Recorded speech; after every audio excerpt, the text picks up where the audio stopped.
ఓం శ్రీ మహాగణాధిపతయే నమః. ఓం శ్రీ గురుభ్యో నమః. ఓం శ్రీ మాత్రే నమః. సభలో ఉండే పెద్దవారందరికీ నమస్కారం. మన శ్రీ వాగ్దేవి కళాపీఠం నిర్వహించిన కథా నీరాజనం 3 కథల పోటీలలో భాగంగా మరి అభ్యర్థులందరూ కూడా మీ మీ అభిప్రాయాలను, మీ ఆలోచనలను ఇంకా ఎలా ఉంటే బాగుంటుంది, అలాగే పోటీలో పాల్గొన్నటువంటి అభ్యర్థులే కాకుండా అందరూ కూడా ఇంకా ఎలాంటి కార్యక్రమాలు నిర్వహిస్తే బాగుంటుంది అనేటువంటి ఆలోచనలను మీ మాటల్లో తెలియచేయాలని, అలాగే ఈరోజు అభ్యర్థులతో పాటు విజేతల యొక్క అభిప్రాయాలను కూడా తెలుసుకోవాలని, అభ్యర్థులు అందరూ కూడా పాల్గొనడానికి ఆసక్తి కలిగించడంతో పాటు విజేతలు అయినటువంటి వారికి అభినందన తెలియచేస్తూ మనం కూడా మరికొన్ని పోటీలలో పాల్గొనేటువంటి ఒక సంకల్పంతో అందరూ ఉండాలని ఈ యొక్క కార్యక్రమాన్ని మరొకసారి మాట మంతి అనేటువంటి శీర్షికతో ఈ ప్రత్యేక కార్యక్రమాన్ని నిర్వహించడం జరుగుతుంది. ముందుగా అభ్యర్థులు, పోటీలో పాల్గొన్నటువంటి ప్రతి ఒక్కరూ, అలాగే మనకి వాలంటరీగా స్వచ్ఛందంగా ముందుకొచ్చినటువంటి మన వాళ్ళందరూ కూడా మీ అభిప్రాయాలు ఈ కార్యక్రమం ద్వారా తెలియపని కోరుకుంటున్నాను. ముందుగా శ్రీ వాగ్దేవి కళాపీఠంలో విజేతలైనటువంటి అభ్యర్థులతో పాటు మిగతా అభ్యర్థులు కూడా ఈ యొక్క పోటీ వివరాల గురించి మీ అభిప్రాయాలను, సలహాలను ఇవ్వాలని కోరుకుంటున్నాను. ముందుగా బాల త్రిపుర సుందరి గారు. నమస్తే మేడం. చెప్పండి. ప్రోగ్రామ్ అయితే చాలా బాగుందండి. నమస్తే. ప్రోగ్రామ్ చాలా బాగా కండక్ట్ చేశారు. మీరు చెప్పే ఆలోచన అది అన్ని కూడా బాగున్నాయి. అంటే మీరు పెట్టే పద్ధతి విధానం అంతా బాగుంది. అయితే నాకు అనిపించింది ఏంటంటే, జస్ట్ ఊరికే నేను నా ఉద్దేశం మాత్రమే చెప్తున్నాను మేడం. ఇందులో వేరే ఆలోచన ఏం లేదు. ఇప్పుడు ఫస్ట్ రౌండ్ మీరు ఇచ్చిన కథల్లోంచి చెప్పమన్నారు, బాగుంది. సెకండ్ రౌండ్ సేమ్ ఆ కథకి సింక్ అయ్యేలాగా వీళ్ళు ఓన్ గా ఏమైనా కథ చెప్పగలిగితే బాగుంటుంది అని ఒక కాన్సెప్ట్ అయినా పెట్టుంటే, అంటే వాళ్ళ సొంత ఆలోచనతో ఏదైనా చిన్న కథ, ఎక్కువ లెంత్ లేకుండా వాళ్ళ టార్గెట్ రీచ్ అయ్యేలాగా అలాంటిదైనా ఒక చిన్న ప్రపోజల్ పెడితే బాగుండేదేమో అని నాకు అనిపించింది. అంటే మీరు ఇచ్చిన కథలు ఆల్రెడీ చదివి ఉంటారు కదా చాలా మంది. మళ్ళా ఆల్మోస్ట్ ఆ 12 కథలు వచ్చేసి ఉంటాయి రిపీటెడ్ లో. మీకు వినిపిస్తుంది మేడం? ఓకే.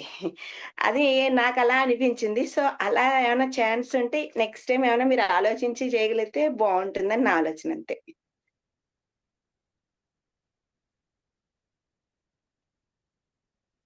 ధన్యవాదాలు మ్యామ్. మామూలుగా అలాగే చేద్దాము.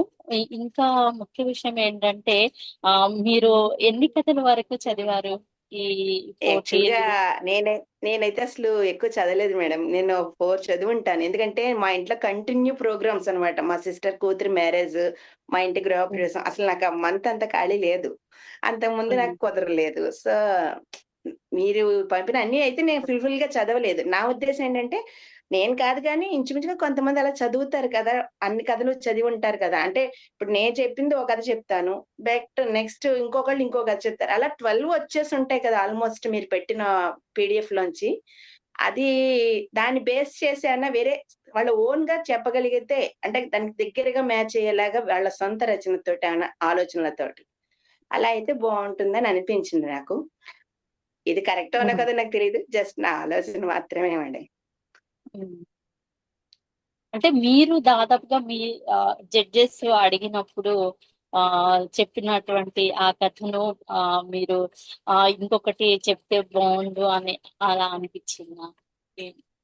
అంటే నేను ఒక 3 కథలు బాగా చూసాను మేడం. నేను చెప్పింది కాకుండా ఒక 3 కథలు నేను చూసాను. అందులోంచి ఏదైనా ఇస్తే మ్యాచ్ చేసి చెప్పేయొచ్చు. చెప్పగలను అవి. కాతే అవి కాకుండా నేను ఏది కొంచెం నాకు ఇబ్బంది అనిపిస్తుందో సేమ్ ఆ కథ టార్గెట్‌గా వచ్చింది నాకు. అంటే నాకు ఆ బేసికల్‌గా ఆ కథ అంత మైండ్‌లోకి పోలేదది. నువ్వైతే ఏం చేస్తావు అనే స్టోరీ అడిగారు నన్ను.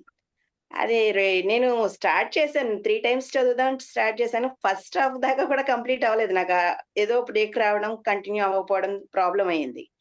రెండోది ఆ ఉమ్, కథ నా మైండ్‌కి అంత ఎక్కలేదు ఆ కథ. సో, దాన్ని లీవ్ చేశానన్నమాట చదవకండా. ఉమ్, బాగుంది. అలాగే మిగతా అభ్యర్థులతో పాటు విజేతలతో కూడా మాట్లాడుతూ ఉంటాము. ఇంకా మీ సలహాలు కూడా తెలియచేయవచ్చు. ఇంకా ఎలాంటి కార్యక్రమాల్లో మీ అందరికి సపోర్ట్ ఏ విధంగా ఉంటుంది, ఇలా చేస్తే బాగుంటుంది అని మీ అభిప్రాయాన్ని కూడా తెలియవచ్చు. Okay madam. ఓకేనా? Um, okay. Thank you. సరే. ఆ, అలాగే మరి మరొక అభ్యర్థి అయిన సుజనాదేవి గారు మీ మాటలు తెలియజేస్తారా మ్యామ్? సుజనాదేవి గారు. నమస్కారం నమస్కారం మేడం. నమస్తే. సభా సరస్వతికి మనసా శిరస వందనాలు. సభాయ నమః. మీరు మొదటి నుండి కూడా చాలా బాగా కోఆర్డినేట్ చేశారు మేడం. మీరు అందరినీ కూడా చాలా ఉత్సాహపరచడం, ఎప్పటికప్పుడు మ్యామ్ వివరాలన్నీ అది మ్యామ్ కొంచెం పైకి పెట్టుకుంటారా? మీరు కనిపించడం లేదు. Madam madam.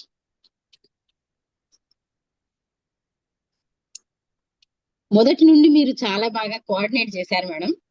అందరినీ కూడా ఎప్పటికప్పుడు సమాచారం అందిస్తూ చాలా మంచిగా చేశారు. ముందర విజేతలందరికీ కూడా హార్దిక శుభాకాంక్షలు, అభినందనలు. చాలా శ్రమ కోర్చి ఎప్పటికప్పుడు విశేషాలను అందిస్తూ, మేము సరిగ్గా స్పందించకపోయినా కూడా మీరు వెనకాల పడి మరి మొత్తం అన్ని విషయాలు చెబుతూ, ఎవరికి ఫోన్ చేసినా కూడాను ఎవరు కాదనకుండా మొత్తం అన్ని చాలా చక్కగా చెప్పారు మేడం. ఇక కండక్ట్ చేసిన విషయాలకు వస్తే, నేను కొడవగంటి కుటుంబరావు గారి కథలు ఇవి 2 చదివాను.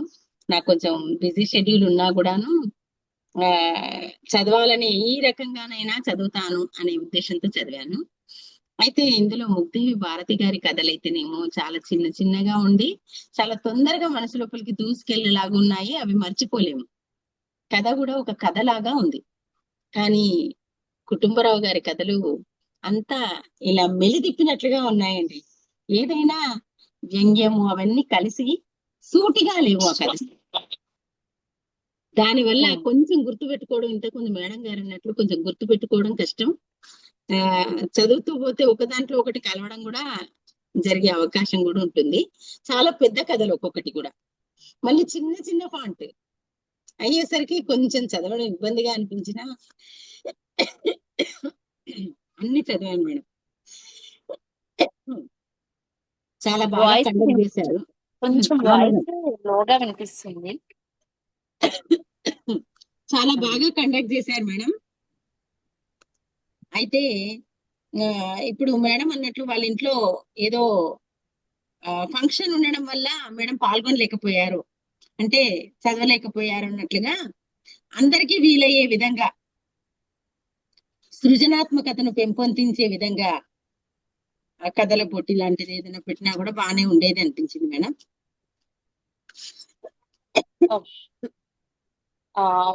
మామూలుగా మీకు ఈ యొక్క పోటీలలో విజేత అవుతారని మీరు అనుకున్నారా? ప్రత్యేక ప్రశంస అంటే నాకు ప్రత్యేక ప్రశంస వచ్చింది. అయితే నెంబర్ ఆఫ్ పార్టిసిపెంట్స్ కొంచెం తక్కువగా ఉన్నారు కాబట్టి ఆశించడంలో తప్పు లేదు కాబట్టి ఆశించాను. ప్రత్యేక ప్రశంస అయినా దక్కింది అన్నందుకు సంతోషంగా ఉంది. నిర్వాహకులకు, న్యాయ నిర్ణేతలకు, మీకు అందరికీ కూడా హృదయపూర్వక ధన్యవాదాలు మేడం.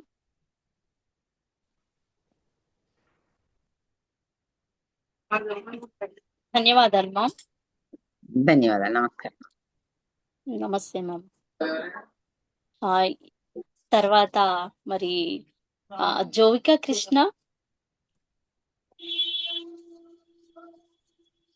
ఉన్నవారా?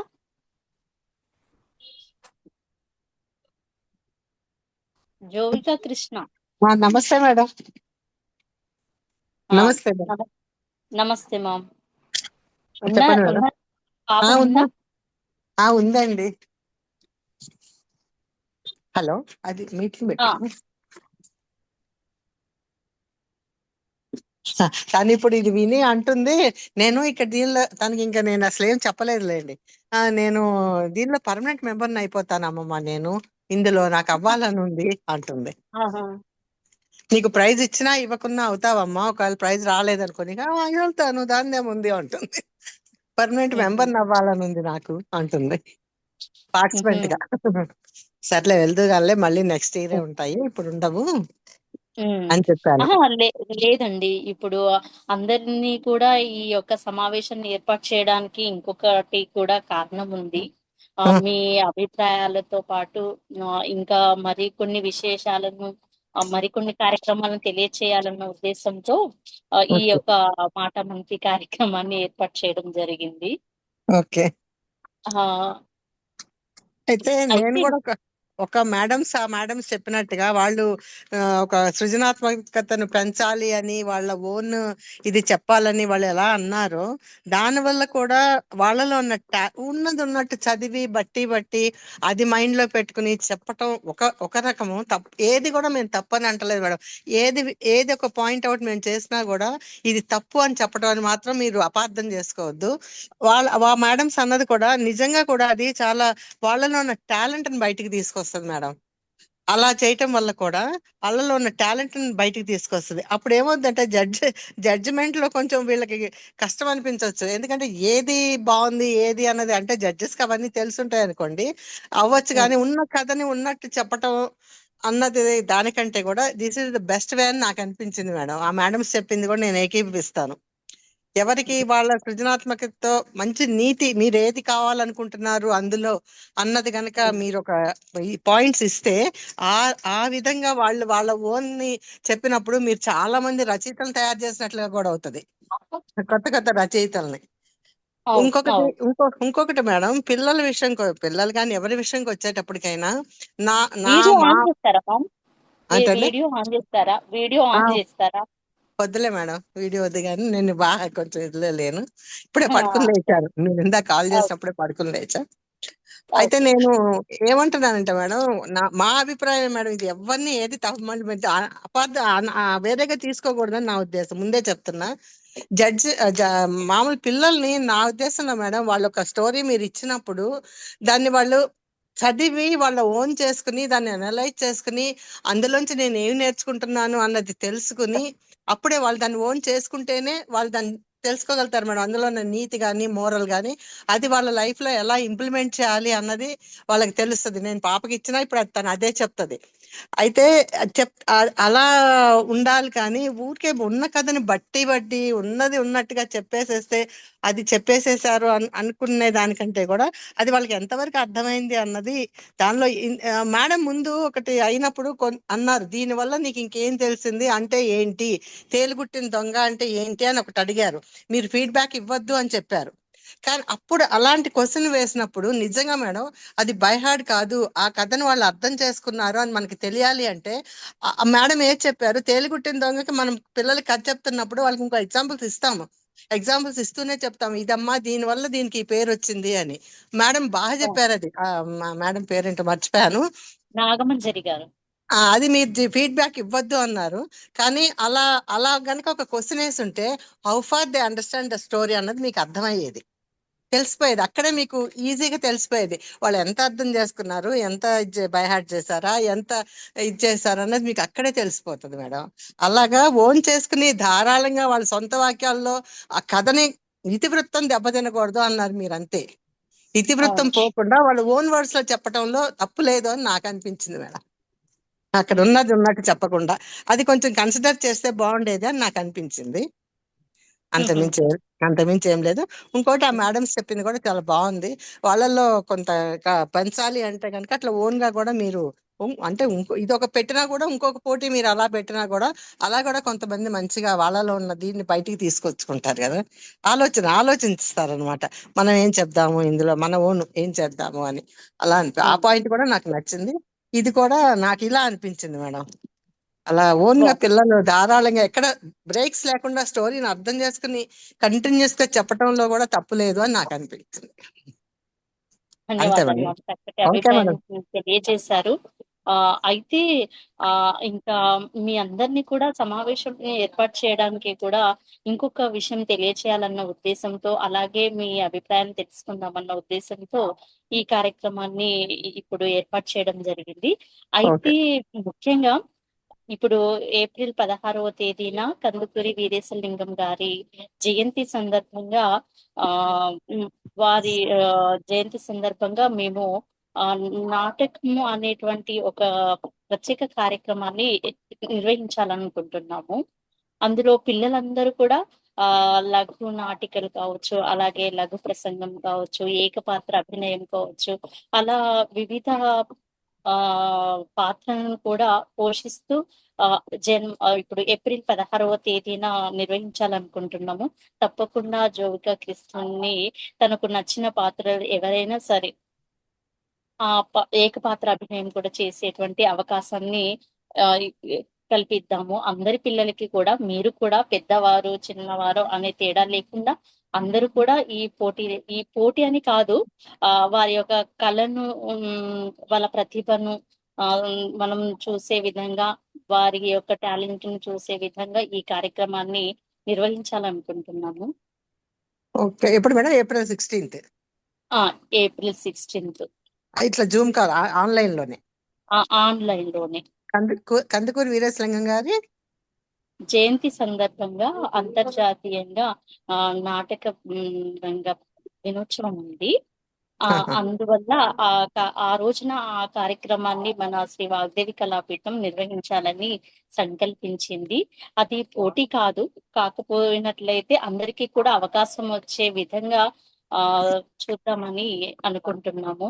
ఓకే. అంటే మేడం ఇది కందుకూరి వీరేశలింగం గారి గురించి కాదు, ఏ ఏకపాత్ర ఏమైనా చేయొచ్చు. అంటే వారి జయంతి సందర్భంగా. కరెక్టే, కానీ అంటే ఆయనకి సంబంధించినవే చేయాలంటారా? అలా ఏం కాదు, ఏదైనా తీసుకోవచ్చు. ఓకే. వారికి ఇష్టమైనటువంటి ఏదైనా పాత్ర తీసుకోవచ్చు. ఓకే. నాటకం కూడా వేయొచ్చు. వాళ్ళ ఫ్రెండ్స్ అందరూ కలిసి కూడా ఏదైనా ఒక నాటకం లాగా కూడా చేయవచ్చు. ఓకే. అలాగే మనకి అష్టదిగ్గజ కవులు ఉన్నారు కదా, అలాంటి పాత్రలను కూడా తీసుకోవచ్చు. లేదా మామూలుగా వాళ్ళకి ఆల్రెడీ నాటక రంగంలో ప్రవేశం ఉన్నట్లయితే వివిధ పాత్రలను కూడా ఈ యొక్క ఆన్లైన్ ద్వారా చేయొచ్చు. మోనో యాక్షన్ అంటే పిల్లలందరూ కలిసి. With dialogue, not only not only dress up, with dialogues. అందరూ కూడా ఆ, ఏకపాత్ర అభినయంతో పాటుగా మనకి ఇష్టమైన ఏ పాత్ర అయినా సరే చేయొచ్చు. ఓకే. పెద్దవాళ్ళు చిన్నవాళ్ళు అందరూ కూడా.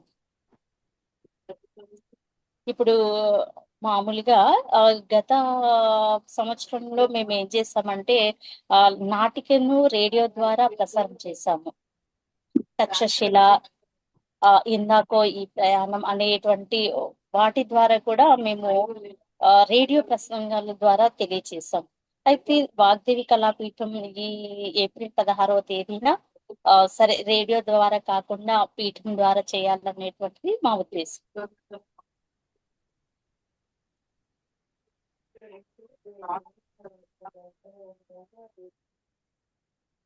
అర్థమైందా? సాధ్యమైనంత వరకు నేను అమ్మాయిని పార్టిసిపేట్ చేయించడానికి ప్రయత్నిస్తాను madam. Okay, thank you.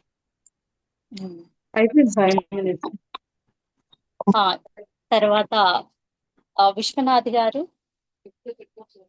Me video on చేసుకోండి. నమస్తే. నమస్కారం అండి. మీకు ఎలా అనిపించింది? మీరు పొడవటి గంటి కుటుంబరావు విభాగంలో ప్రథమ బహుమతిగా గెలుపొందినందుకు మీకు ఎలా అనిపించింది? నాకు చాలా ఆనందం వేసింది. అంటే ఇది నేను రెండోసారి పోటీలో పాల్గొన్నాను. రెండోసారి నాకు మొదటి ప్రైజ్ వచ్చింది. ఇప్పుడు మన బాలా త్రిపుర సుందర్ గారు కానివ్వండి, కృష్ణ గారి వాళ్ళు కానివ్వండి, ఆ కథలు వేరే రకంగా కూడా చేయొచ్చు అన్నారు. అంటే వాళ్ళు లాస్ట్ ఇయర్ లేరేమో, పోయిన సంవత్సరం మనం కథలు రాసే పోటీలే నిర్వహించాం. అవును. సో యాక్చువల్గా పోయిన సంవత్సరం వాళ్ళు పార్టిసిపేట్ చేస్తుంటే ఇంకా ఎంజాయ్ చేసేవాళ్ళు అనిపిస్తోంది ఇప్పుడు వాళ్ళ మాటలు వింటుంటే. వాళ్ళు తప్పకుండా ఈసారి ఉండే ఆ కార్యక్రమంలో కూడా వస్తే. పోయిన సంవత్సరం ఉగాదిని పురస్కరించుకొని ఉగాది థీమ్ తోటి 6 పేజీల్లో కథలు రాయాలి అని అప్పుడు పెట్టారు. అవును. ఇప్పుడు మొదటిసారి నేను ప్రయత్నించాను ఒక కథ రాయటము అది.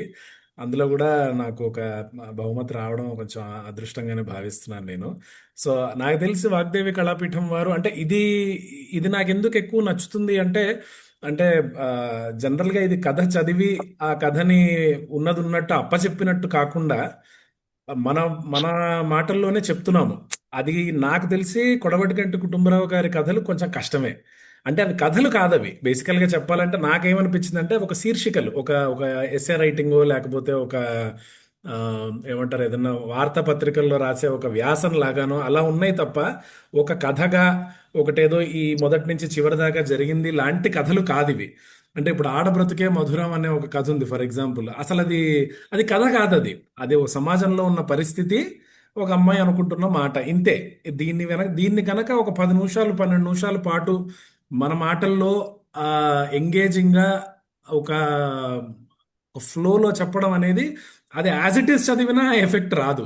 కాబట్టి నాకేమనిపించిందంటే ఇది ఒక మంచి అవకాశం. ఒక ఒక చదివిన దాన్ని అర్థం చేసుకొని దాన్ని మన భాషలో ముఖ్యంగా ఏంటంటే దాని రెఫరెన్స్ పోకుండా, దాని దాని చెప్పాల్సిన ఉద్దేశం పోకుండా. ఇందాక బాలత్రిపుర సుందరి గారే అన్నారు అనుకుంటారు, లేదా సుజనాదేవి గారు అన్నారు, గొడవగంటి కుటుంబరావు గారి కథల్లో ఒక ఎండింగ్ అనేది చాలా ఓపెన్ గా ఉంటుంది. అది మన మన ఇష్టం. అది చివరి లైన్లో ఆయన రేడియోలోంచి ఈ పాట అన్నారు, లేకపోతే కార్మిక నాయకుడు వెళ్ళిపోయాడు ఎవరూ రాలేదు అంతే, లేకపోతే బ్లాక్ మార్కెట్లో ఇలా ఉత్తరం రాశాడు తనకి, తను మళ్ళీ ఉత్తరం రాసింది, మీరు మామూలు వాళ్ళు అయితే ఇలా ఉత్తరం రాయరు అని. ఆ ఎండింగ్ ఎలా ఉంటుందంటే అది మన ఇష్టం. అది మనం ఎలా అయినా అన్వయించుకోవచ్చు, పాజిటివ్గా అన్వయించుకోవచ్చు, నెగిటివ్గా అన్వయించుకోవచ్చు, లేకపోతే అచ్చంగా ఉన్నది ఉన్నట్టు ఒక కథగానే అన్వయించుకోవచ్చు. కాకపోతే దాన్ని మనం మన పాయింట్ ఆఫ్ వ్యూలో ఎలా చెప్పచ్చు అనేది నాకు చాలా నచ్చింది. ఆ, అంటే కొంచెం కష్టం అనిపించింది పోయినసారి కథల కంటే కూడా. ముక్తేవి భారతి గారి కథల కంటే కూడా అవి ఎక్కువ చదవలేకపోయాను నేను, అన్ని సమయం వ్యవధి కొంచెం ఇబ్బంది ఉండడం వల్ల. అందుకని ఒకటే దాంట్లో పార్టిసిపేట్ చేయగలిగాను. ఆ, కొడవటిగంటి కుటుంబరావు గారి కథలు ముఖ్యంగా కథలు కాదు, కానీ దాంట్లోంచి ఒక కథ తీసి దాని ఎసెన్స్ పోకుండా, అంటే ఆ ఎసెన్సే పట్టుకోవడం కష్టం, ఆ ఎసెన్స్ పోకుండా దాన్ని చెప్పగలడం. అంటే నేను మొదటి రౌండ్లో అంతరాత్మ చెప్పాను, జడ్జెస్ నన్ను సుడిగుండాలు అడిగారు. నేను ఇంకొన్ని వేరే కథలు అనుకున్నాను, అవి అడిగితే బాగుండేది, బాగుంటుందేమో అన్న ఆ, ఉద్దేశంతో నేను వేరే కథలు ఏమన్నా వస్తాయేమో అనుకున్నా. ఇప్పుడు ఈ బ్లాక్ మార్కెట్ అవ్వచ్చు, లేకపోతే మన ఇంకొకటి వాళ్ళ నాన్న గుంట్లో బాగాలేనప్పుడు, లేకపోతే కనకమ్మ గారి స్టోరీ ఒకటి ఉండింది, అదే ఆవిడ స్వర్గానికి వెళ్ళిపోతే అక్కడ ఎలా ఉంటుంది. అలాంటి కథలు అయితే కొంచెం ఇంకా కథ పాయింట్ ఆఫ్ వ్యూలో కొంచెం ఇంకా గొప్పగా చెప్పచ్చు అనిపించింది. కానీ నాకు వచ్చిన కథ అది కాకపోవడంతో కొంచెం ఆ, ఆ రకంగా చెప్పాను. కానీ నేను ఎప్పుడూ కూడా వాగ్దేవి కళాపీఠం వారి కథలు బాగా, పోటీలు బాగా ఎంజాయ్ చేస్తాను. ఈసారి కూడా ఎంజాయ్ చేశాను, ఎందుకంటే చాలా ఛాలెంజింగ్గా అనిపించింది. ఈ కథలు అంత తొందరగా అంతుపట్ల. అంటే మామూలుగా సినిమా చూసి ఎవరైనా సినిమా స్టోరీ చెప్పు అంటే చెప్పగలను. ఇప్పుడు దురంధర్ సినిమా చూసి వచ్చావు, సినిమా స్టోరీ ఏంటంటే ముందు వీడు వస్తాడు, వాడు వచ్చాడు, వెళ్ళిపోయాడు అని. ఇప్పుడు ఈయన కథనే కాదు, ఇది ఓ శీర్షిక, ఒకటి అనుకుంటున్నారు, ఒకటేదో జరుగుతోంది, దాన్ని ఒక కథగా మార్చి చెప్పాలి అంటే మామూలుగా ఏదో పక్కన చదివేసో, లేకపోతే పడుకున్నప్పుడు ఫోన్లో చదివేసో అవలా. కొంచెం ల్యాప్టాప్లో ఒకసారి చదివి ఏం చెప్పాలనుకుంటున్నారు అన్న ఆలోచన కలిగించింది తప్పకుండా. అందుకని ఆ విధంగా నాకు కొంచెం నచ్చింది. ప్లస్ ప్రోత్సాహం అయితే చాలా గొప్పగా అనిపించింది. మన ఆ, అభ్యర్థులు కూడా ఒకళ్ళిద్దరు మెసేజ్ చేశారు నాకు. చాలా అంటే ఎలా రియాక్ట్ అవ్వాలో తెలియలేదు. అందరికీ ధన్యవాదాలు తెలుపుకుంటున్నాను. ఇమ్మీడియట్ నా కథ అవ్వగానే శ్రీనివాసన్ గారి మెసేజ్ కూడా వచ్చింది, అమేజింగ్గా చెప్పారు అని. వెంటనే ఆయనకు కూడా ధన్యవాదాలు చెప్పాను. అందుకని అంటే ఐఎమ్ వెరీ హ్యాపీ, చాలా ఆనందంగా ఉంది. ఇంకా నెక్స్ట్ పోటీలు ఎప్పుడు పెడతారో. అంటే పోటీ అంటే కొంచెం ఆనందం ఉంది. ఇప్పుడు మీరు వీరేశలింగం పంతులు గారిది కానీ వీళ్ళది కానీ ఏదన్నా చెప్పినా, వాగ్దేవి కళాపీఠంలో ఒక కథ అంటే ఇప్పుడు మన సుజనాదేవి గారు కావచ్చు, హరిణి గారు కావచ్చు, చాలా మంది ఒక వాళ్ళ పాయింట్ ఆఫ్ వ్యూ చాలా వేరుగా ఉంది. అంటే నేను కొంచెం నాకు థియేటర్ ఇష్టం కాబట్టి నేను ఒక డైలాగ్ లాగా చెప్పడం అనేది నేను చేశాను. తర్వాత సుజనాదేవి గారు అవ్వచ్చు, లేకపోతే బాలత్రిపురసుందరి గారు, వీళ్ళు ఏంటంటే ఒక కథగా కాకుండా ఒక చిన్నపిల్లలకి చెప్పేటప్పుడు చెప్తాం కదా, ఆ రకంగా చెప్పారు. సో ఎన్ని రకాలుగా ఒక కథ చెప్పొచ్చు, ఎన్ని రకాలుగా దాన్ని అన్వయించవచ్చు, ఎన్ని రకాలుగా దాన్ని చేయొచ్చు అనే ఒక అండర్స్టాండింగ్ కూడా ఒకటి వచ్చింది. నేను కూడా అలా ప్రయత్నించి ఉండొచ్చు అనిపించేటట్టుగా అనిపించింది. అందుకని పోటీగా ఉంటే ఆ ఫీల్ వేరు ఉంటుందని నా ఉద్దేశం. ఒక పోటీ కాకుండా ఊరికే అందరూ వచ్చి పార్టిసిపేట్ చేయండి అనే కంటే కూడా ఇదొక పోటీ, దీంట్లో విజేతలు ఉంటారు అంటే ఆ ఫీలింగ్ కొంచెం ఒక కాంపిటేటివ్ గా ఉండి ఏదో నేర్చుకోవాలి అని అందుకనే మొదటి రౌండ్ లో జడ్జిలు ఒకళ్ళు చెప్పంగానే వాళ్ళ ఫీడ్బ్యాక్ ఇచ్చారు. సో నాకేమనిపించింది అంటే, అరే నేను ఏదైతే తప్పు చెప్పానో ఫస్ట్ నేనే చెప్పాను మొదటి రౌండ్ లో, మొదటి అవును. ఆవృత్తంలో మొదటి చెప్పింది నేనే. సో తర్వాత జడ్జెస్ చెప్పుకుంటూ వెళ్తే నాకేమనిపించింది, అరే నేను కనుక లాస్ట్కి చెప్పుంటే నాకు చాలా ఫీడ్బ్యాక్ వచ్చింది, ఇది చెప్పొచ్చు ఇది చెప్పొచ్చు ఇది చెప్పొచ్చు అని అలా అనిపించింది. అందుకని అరే రే అది మిస్ అయిపోయాను అనిపించింది. అందుకని ఫీడ్బ్యాక్ ఉండకుండా ఉంటే బాగుండని నాకు అనిపించింది అనమాట. అంటే మొదట చెప్పిన వాళ్ళకి అదొక డిసడ్వాంటేజ్, ఎందుకంటే నాకు ఫీడ్బ్యాక్ లేదు నేను చెప్పినప్పుడు. అలా అనిపించింది. కానీ కానీ అందరికీ ఫీడ్బ్యాక్ ఉంటేనే బాగుంటుంది అనేది ఆ ఇందాక మాటల్లో జోవిక కృష్ణ వాళ్ళ అమ్మమ్మ గారు మాట్లాడిన విధానంలో తెలుస్తుంది. అదే అదే అంటున్నా. అంటే ఇప్పుడు లాస్ట్కి నేను చెప్పుంటే నేను అదే మాట అనేవాడినేమో. ఫస్ట్ ఆ, నేను చెప్పడం వల్ల నాకేమనిపించింది అంటే, నేను చెప్పేదానికి నాకే ఫీడ్బ్యాక్ లేదు, ఎందుకంటే నా ఫీడ్బ్యాక్ నుంచే మొదలైంది. సో నేను ఆ, కనుక 12వ అభ్యర్థిని అయ్యి ఉంటే నాకు 11 ఫీడ్బ్యాక్లు ఉండేవి. ఓహో పాత్రల పేర్లు చెప్పాలా, ఓహో అందరి పాత్రల పేర్లు చెప్పాలా, ఓహో ఆత్మని ఇట్టా పట్టుకోవాలా, ఇట్లాంటి కొన్ని లాస్ట్ మినిట్ టిట్ బిట్స్ వస్తే, ట్రిక్స్ తెలిస్తే అని అనిపించింది. అంటే జస్ట్ సరదాగా చెప్తున్నాను అంతే. అదే అదే. బట్ నేనైతే బాగా ఎంజాయ్ చేశాను, నాకు చాలా నచ్చింది. రెండోది కూడా ముక్తేవి భారతి గారిది కూడా చేసుంటే బాగుండు అనిపించింది. మేబీ బద్ధకం అనే మాట అనకూడదు కాబట్టి అనట్లేదు, ఏదో పనులలో పడి కొంచెం అంత చదవలేకపోయాం. అంటే 2 పీడిఎఫ్లు 80 పేజీలు, అవి స్టోరీస్ చిన్నవి అనిపించినా ఏమయ్యేదంటే 4 చదివి 5వ స్టోరీ కనుక చివరి ఆవృతంలో అడిగితే ఈ 4 చదివింది కూడా టైం వేస్టే అనిపిస్తుందేమో అని. అంటే అలా అనకూడదు, మంచి కథలు కాబట్టి చదవాలి. కాకపోతే అన్నీ చదవకపోతే కొన్ని చదివినా ఉపయోగం లేదు, మన అదృష్టం బాలేక మనం చదవని కథే కనుక ఆవృతంలో అడిగితే అన్న ఉద్దేశంతో నేను ముక్తేవ్ భారతి గారి దాంట్లో పార్టిసిపేట్ చేయలే. అందులో కూడా 4-5 చదివాను. ఇన్ఫాక్ట్ శ్రీనివాసన్ దర్భా గారు చెప్పారు కూడా, మీరు కూడా కొడవటి గంట కుటుంబరావు కంటే కూడా ముక్తేవ్ భారతి చదివితే అవి కొంచెం ఫాస్ట్గా అర్థమైపోతాయి అని. కాకపోతే నేను ఇది మొదలు పెట్టాను. ఆడబ్రతుకే మధురం అన్నిటికంటే చిన్న కథ అనిపించింది, 2 పేజీలో 3 పేజీలో ఉంది అది. అందుకని అది మొదలు పెట్టేసరికి ఇంకా అందులోనే ఫినిష్ చేశాను నేను. నాకైతే బాగా ఎంజాయ్ చేశాను నేను. అందరివి విన్నాను, అందరివి కొత్తగా అనిపించినాయి, చాలా టేక్అవేస్ ఉన్నాయి. నెక్స్ట్ టైం నన్ను పార్టిసిపేట్ చేయమంటే నేను ఇక్కడున్న కాల్లో ఉన్న వాళ్ళందరి పాయింట్స్ పట్టుకొని వాళ్ళ పాయింట్ ఆఫ్ వ్యూలో కూడా ఆలోచించి తప్పకుండా చెప్తాను. సత్యశిరీష గారు కావచ్చు, హరిణి గారు కావచ్చు, అందరి పిల్లలైతే బాగా ఎంజాయ్ చేశారు. మా వాడిని కూడా చేయిద్దాం అనుకున్నాను, అనుకోకుండా వాడికి స్కూల్ అది ఉండడం వల్ల వాడు ప్రాక్టీస్ చేయలేకపోయాడు. ఆ, పిల్లలైతే బాగా, ఇన్ఫాక్ట్ ఫస్ట్ ప్రైజ్ వచ్చిన మేధా శంకర్ హైదరాబాద్ పబ్లిక్ స్కూల్ అనుకుంటాగా అబ్బాయి. అవునండి, ఎస్పీఎస్. ఆ అబ్బాయి 6వ తరగతి, మా వాడు 5వ తరగతి హెచ్పిఎస్ లో. సో వీళ్ళిద్దరు కలిసి స్కూల్లో పోయిన సంవత్సరం తెలుగు దినోత్సవానికి ఆ, అవధానం చేశారు. దాంట్లో మా వాడు అవధాని, మేధాశంకర్ ఒక పృచ్ఛకుడిగా చేశారు. సో నాకు తెలుసు మేధాశంకర్, అయితే కాకపోతే ఇప్పుడు మనకు కందుకూరి వీరేశలింగం గారి జయంతి సందర్భంగా ఇప్పుడు ఏప్రిల్ 16వ తేదీన చేస్తున్నాం కదా, ఆ, ఆ విధంగా కూడా మీరు పిల్లల్ని సిద్ధం చేయొచ్చు. అదే అదే అది చేస్తాను నేను. ఆ, అంటే మేం ప్రిపేర్ అవ్వడానికే టైం లేదు, ఇది ఒక ఎక్స్క్యూజ్ లాగా తయారవుతుంది. ఆ, అందుకని చాలా అనుకున్నవి చేయము. కాకపోతే ఇట్లా మీరు ఒక ఇనిషియేటివ్ తీసుకొని కొద్దిగా వెనకాల పడి మెసేజ్ చేసి అది చేసినప్పుడు కొంచెం సిగ్గనిపించి అయినా సరే పార్టిసిపేట్ చేద్దాం అనిపిస్తుంది. ఆ వారం తప్పకుండా పార్టిసిపేట్ చేయాలనే ఉంది. నేను కుదిరినంత మటుకు నేను చేస్తాను, మా వాళ్ళని కూడా చేయిస్తానని అనుకుంటున్నాను నేను. తప్పకుండా సార్, తప్పకుండా. ఉమ్. ఆ, అంటే ముందుగానే నేను తెలియజేస్తాను, పేర్లు నమోదు చేసుకునే విధంగా వారు లఘు ప్రసంగమా, లఘు నాటికనా, లేదా అలాగే, థ్యాంక్ యూ. ఏంటి అన్నది నేను క్లియర్ గా ఇస్తాను. అలాగే అండి, తప్పకుండా.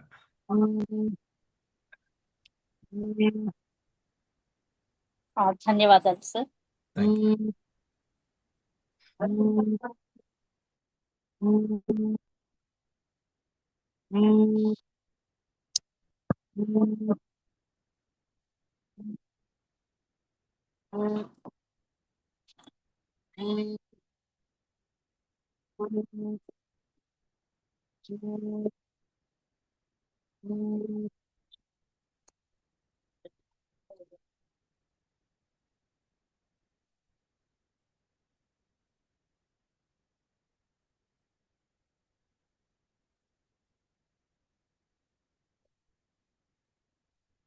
ధన్యవాదాలు సార్. వేరే కాల్స్ రావడం మూలంగా ఆ, పర్వాలేదు. విశ్వనాథ్ గారు ఆ, ధన్యవాదాలు సార్. థ్యాంక్స్ అండి. ఆ, మిగతా వారికి బహుమతి రావడంలో మీకు ఎలా అనిపించింది? కరెక్ట్ గా అనిపించిందా మీ యొక్క ఎక్స్పెక్టేషన్ ప్రకారంగా? అయ్యో, అసలు అంత చెప్పే అర్హత నాకు లేదనుకుంటా. ఎవరికి అవార్డ్స్ రావాలి రాకూడదు అని అంత నేను ఆలోచించలేదు. అర్హత లేదు కాబట్టి నేను అంత దాని వైపు ధ్యాస కానీ ఆలోచన కానీ పెట్టలేదు. నాకు వచ్చింది కాబట్టి సంతోషం. అంత మటుకు చెప్పగలను.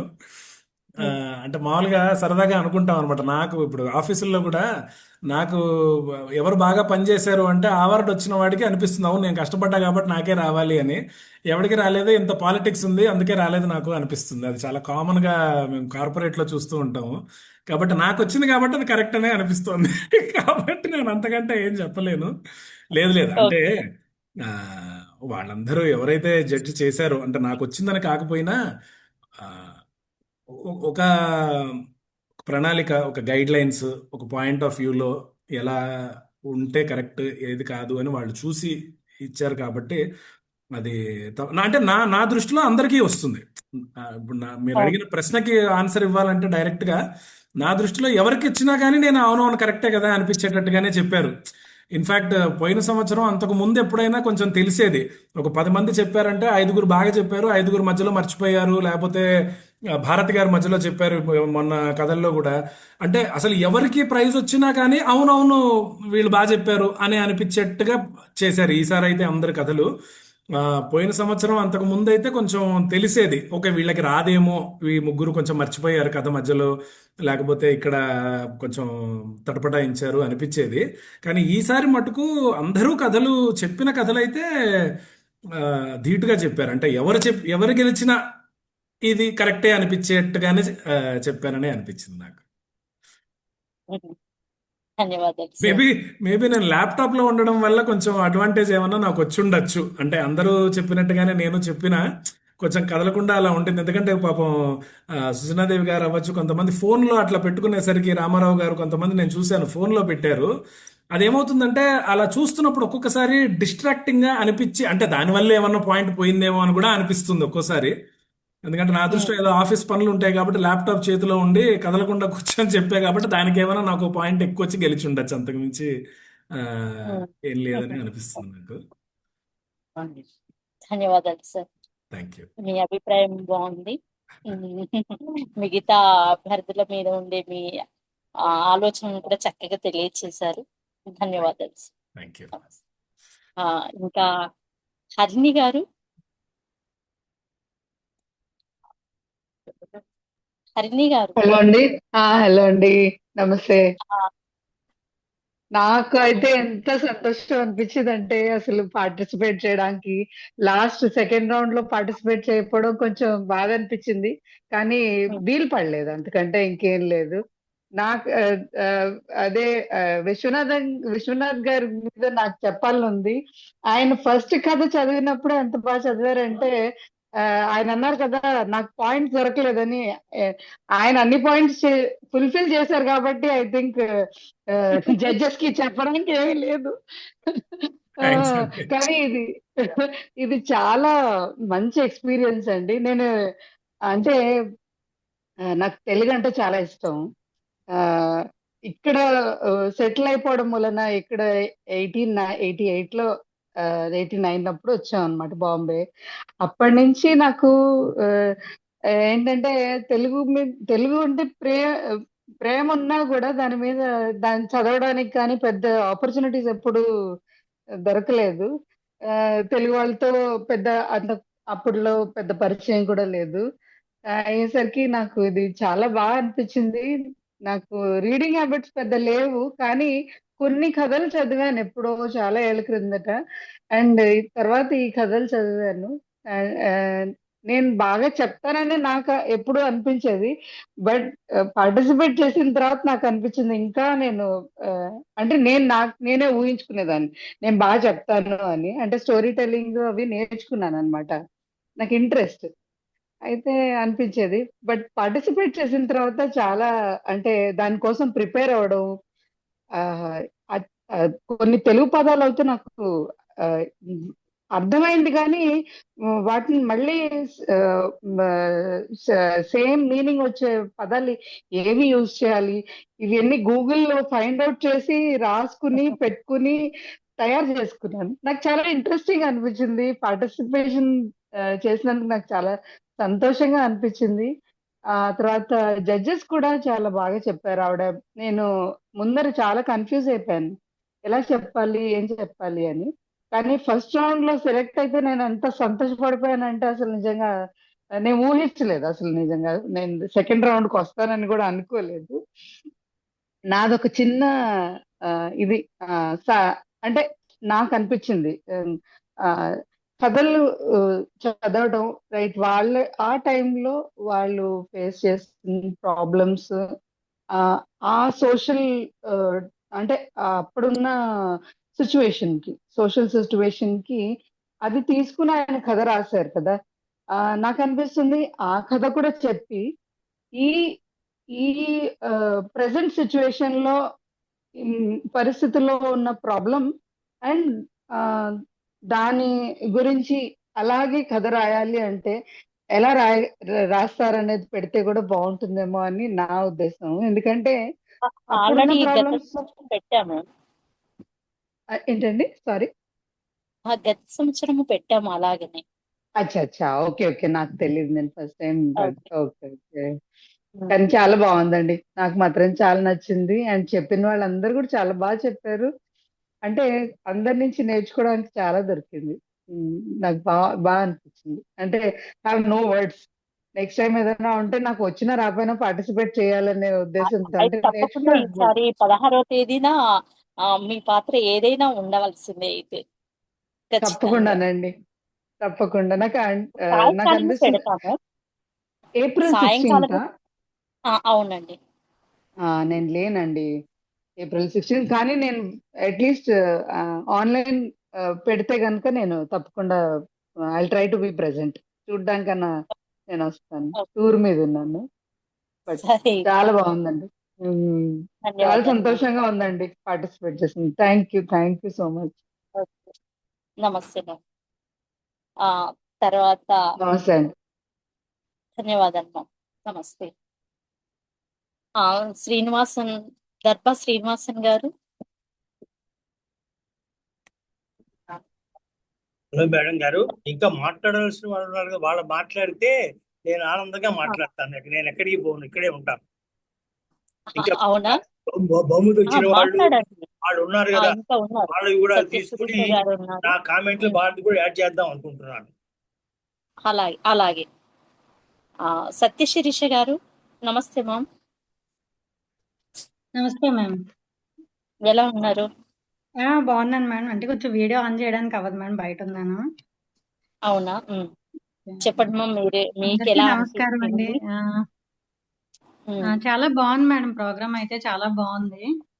నేనైతే ఇదే ఫస్ట్ టైం ఇలాంటి కథల పోటీలో పాల్గొనడం అనేది ఫస్ట్ టైం. అసలు నాకు ఫస్ట్ రౌండ్ లో అయితే అసలు ఎలా చెప్పాలో కూడా అర్థం కాలేదండి. ముందు రోజు కదా, ఆ రోజు ఉదయం వరకు కూడా నేను ఏ కథ చెప్పాలి అన్నది కూడా నేను డిసైడ్ అవ్వలేదు.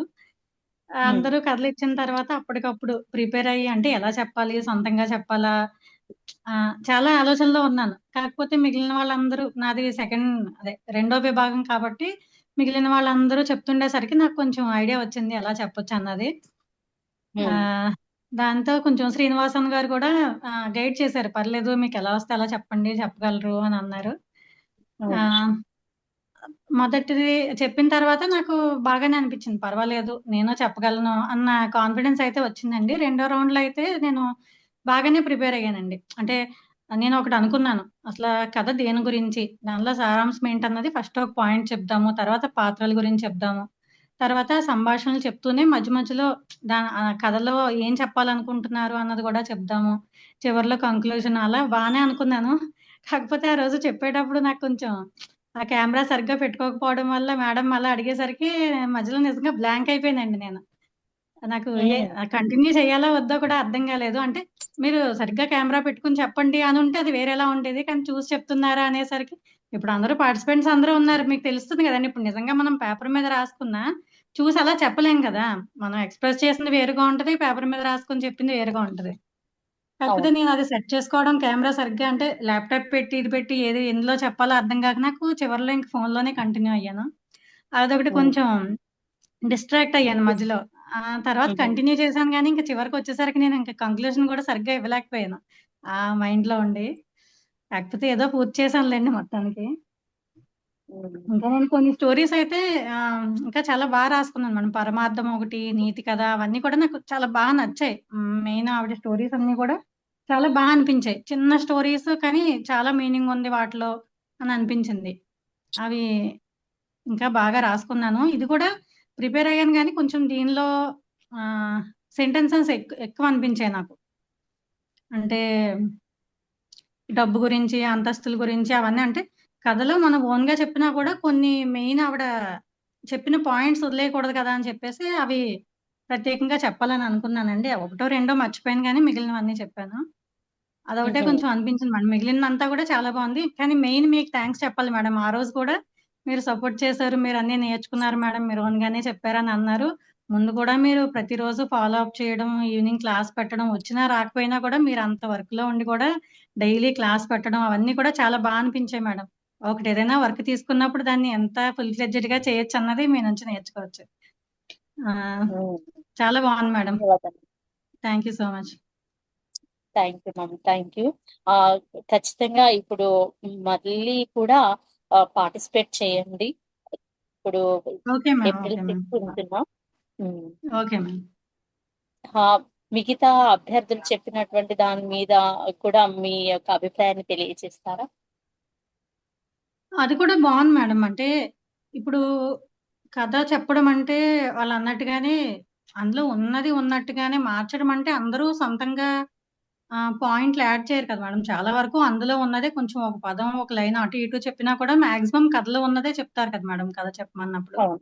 కానీ దాన్నే అందులో పాయింట్ తీసుకొని ఆ సారాంశం అదే అంటే నీతి అది వచ్చేలాగా మీరు సొంతంగా చెప్పండి అన్న కొంచెం వాళ్ళన్నట్టుగా బావుంటది మేడం. క్రియేటివిటీ పెంచినట్టుగా అనిపించింది. ఇంకొకటి ఆ రోజు ఈ జడ్జి కూడా ఒకటి చెప్పారు మేడం. అంటే మీరు ముందు రోజు ఇస్తే ఎలాగండి నాకెక్కడ టైం ఉంటది అని అన్నారు. అది కూడా ఒక పాయింట్ అనిపించింది. అంటే ఎందుకంటే ఇప్పుడు 'కొడవటి గట్టు కొట్టుపురావు' గారి దాంట్లో ఆల్‌మోస్ట్ 12 స్టోరీస్ ఉన్నాయి.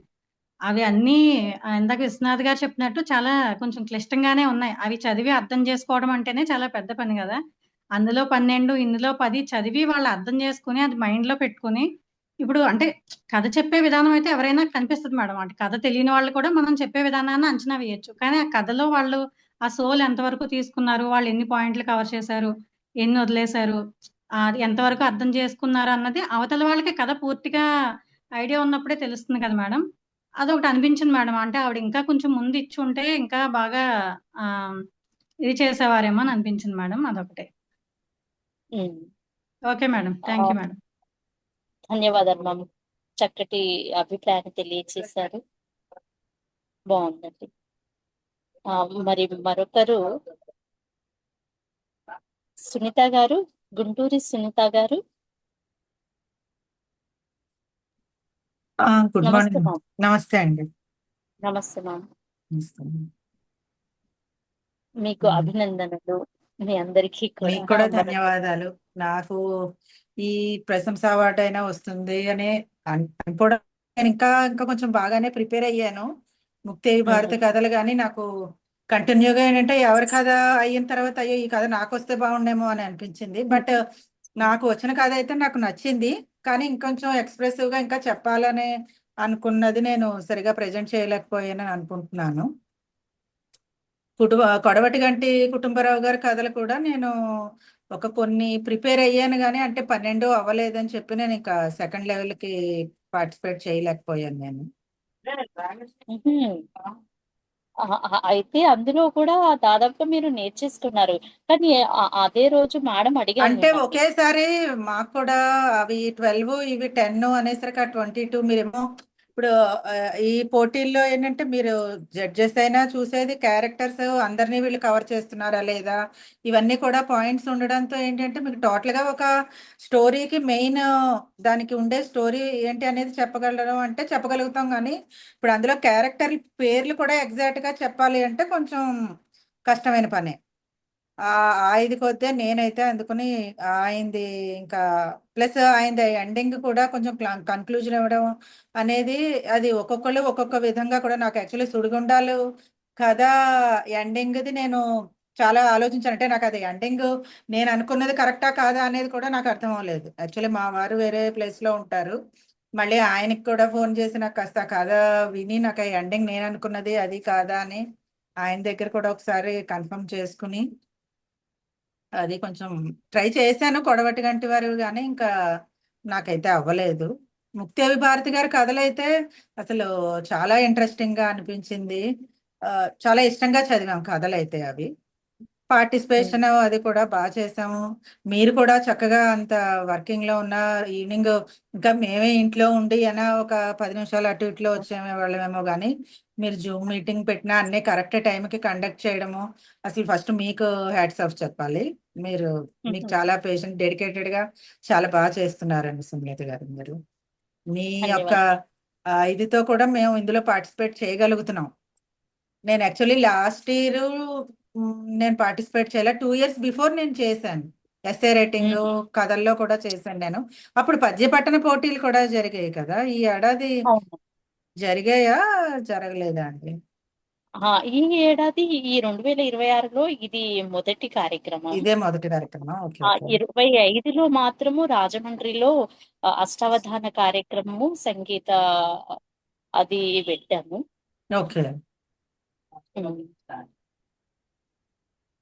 మధ్యలో ఇతర కార్యక్రమాలు నిర్వహిస్తూ వచ్చాము.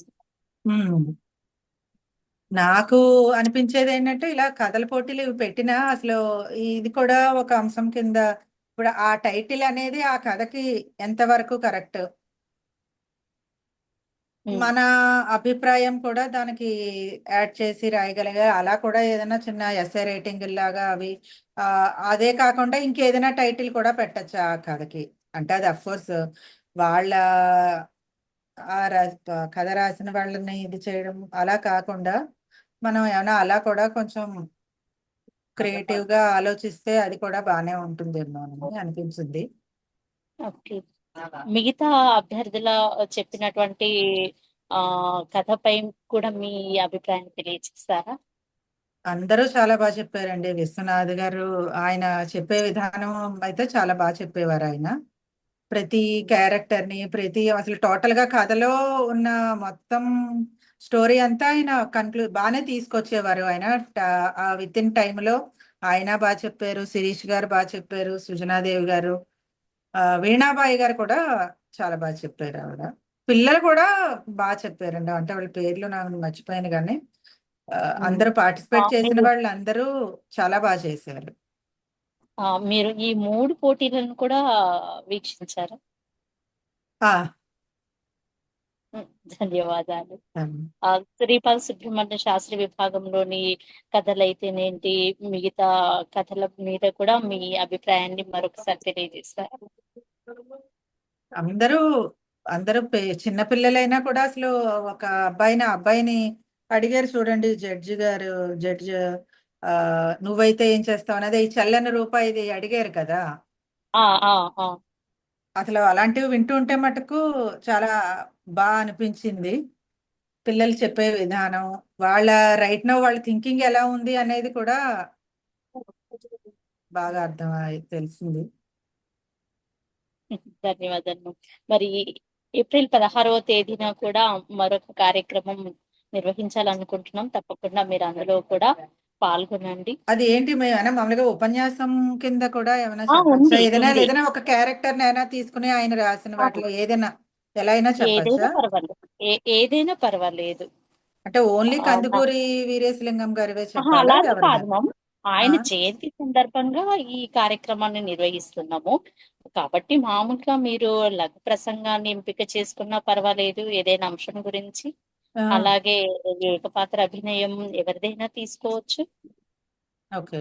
టైము కొంచెం ఏదైనా అంటే ఈసారి కొంచెం కథల దానికి కూడా చెప్పడానికి పోటీకి కూడా కొంచెం టైం తక్కువే అనిపించింది మేడం. ఇంకొక ఎందుకు ఒక్క ముందు రిజిస్ట్రేషన్ చేసుకున్న వారికి దాదాపు ఒక నెల గడువు ఇచ్చాం. ఏమో మేడం, నేను స్టార్టింగ్ లోనే చేశాను కానీ అయినా ఏమో ఎందుకో ఈసారి కొంచెం ఎందుకో తక్కువ అనిపించింది. ఇంకొంచెం టైం ఉంటే బాగుండదని మటుకు అనిపించింది. ఉమ్. ఇప్పుడు ఇది కందుకూరి వీరేశలింగం గారి దాని మా ప్రోగ్రామ్ కి ఏ టైంలో ఉంటుంది మనకి మీటింగ్? సాయంకాలం ఉంటుంది, సాయంకాలమే ఉంటుంది. ఓకే అండి, తప్పకుండా నేను ప్రయత్నం చేస్తాను పార్టిసిపేట్ చేయడానికి. ఆ, మేము లఘు ప్రసంగానికి అయితే ఎన్ని నిమిషాలు అవన్నీ కూడా రూల్స్ పెడతాను. అలాగే ఈ పోటీలో లేదా పాల్గొన్న అభ్యర్థులందరికీ కంగ్రాచులేషన్స్. పోటీలో మనకి ఇటువంటి పోటీల్లో మనకి రావడం విజేతలు వాటికంటే మనం అందరం అసలు ఇలా పార్టిసిపేట్ చేసి దీని ద్వారా మనం అందరం తెలుగు సాహిత్యం ఏమిటి, కథలు ఏమిటి, వీటి గురించి మనకి కొన్ని కొడవటి కుటుంబరావు గారి గురించి అయితే చిన్నప్పుడు కూడా చదువుకున్నాం కథలు అవి, కానీ ముక్తేవి భారతి గారివి ఇప్పుడు మీరు ఇచ్చిన తర్వాతే మేము చదివాం ఆ కథలు. దీని ద్వారా మాకు తెలియని వాళ్ళ గురించి ఇలాంటివన్నీ తెలుసుకునే అవకాశం మటుకు వాగ్దేవి కళాపీఠం వారు మాకు కల్పిస్తున్నారు. ఇలాంటివి ఇంకా మంచి మంచి ప్రోగ్రాంలు కండక్ట్ చేస్తూ ఏదైనా కొత్తదనంతో కూడిన ప్రోగ్రాంలు కూడా ఇంకా ఏమైనా పెట్టాలని అది ఆశిస్తున్నాను కూడా నేను. చెప్పొచ్చు. ఆ, ఇలా చేస్తే బాగుంటుంది, నా ఆలోచన ఇలా ఉందని కూడా మీరు ఏమైనా అభ్యంతరం లేకుండా చెప్పవచ్చు. తెలుగు పదాలు వాటి మీద కూడా ఏమైనా అంటే నేను ఇంకా ఆలోచించి చెప్తాను. అలాగే అలాంటి వాటి మీద ఏదైనా కూడా పెట్టినా అంటే పోటీ కింద అని కాకపోయినా అట్లీస్ట్ అది కూర్చుని ఒక డిస్కషన్ లాగా అలా చేసుకున్నా మనకి తెలుగు లాంగ్వేజ్ కూడా ఇంకొంచెం డెవలప్ అవుతుంది కదా, మనకి తెలియని పదాలు తెలుస్తాయి. అలా- అది చేద్దామండి. అలాగే ధన్యవాదాలు మ్యామ్. మీరు ధన్యవాదాలు కూడా అండి. ఆ మంచి ఆలోచనతో అందరి అభ్యర్థుల యొక్క ఆ కథలు కూడా మీరు విని చక్కటి అభిప్రాయాన్ని తెలియజేశారు. ధన్యవాదాలు. ధన్యవాదాలు. మరి ఇంకా మనతో దర్భ శ్రీనివాసన్ గారు. వీణాబాయి గారు లేరమ్మా? మా హలో, వీణాబాయి గారు. వీణాబాయి గారు ఒక్కసారి చెక్ చేస్తాను. ఉన్నారండి, ఉన్నారు. వీణాబాయి గారు మేడం నమస్తే మేడం. నమస్తే మ్యామ్. వీడియో ఆన్ చేస్తారా స్పాట్ లైట్ చేయడానికి? చేస్తాను madam.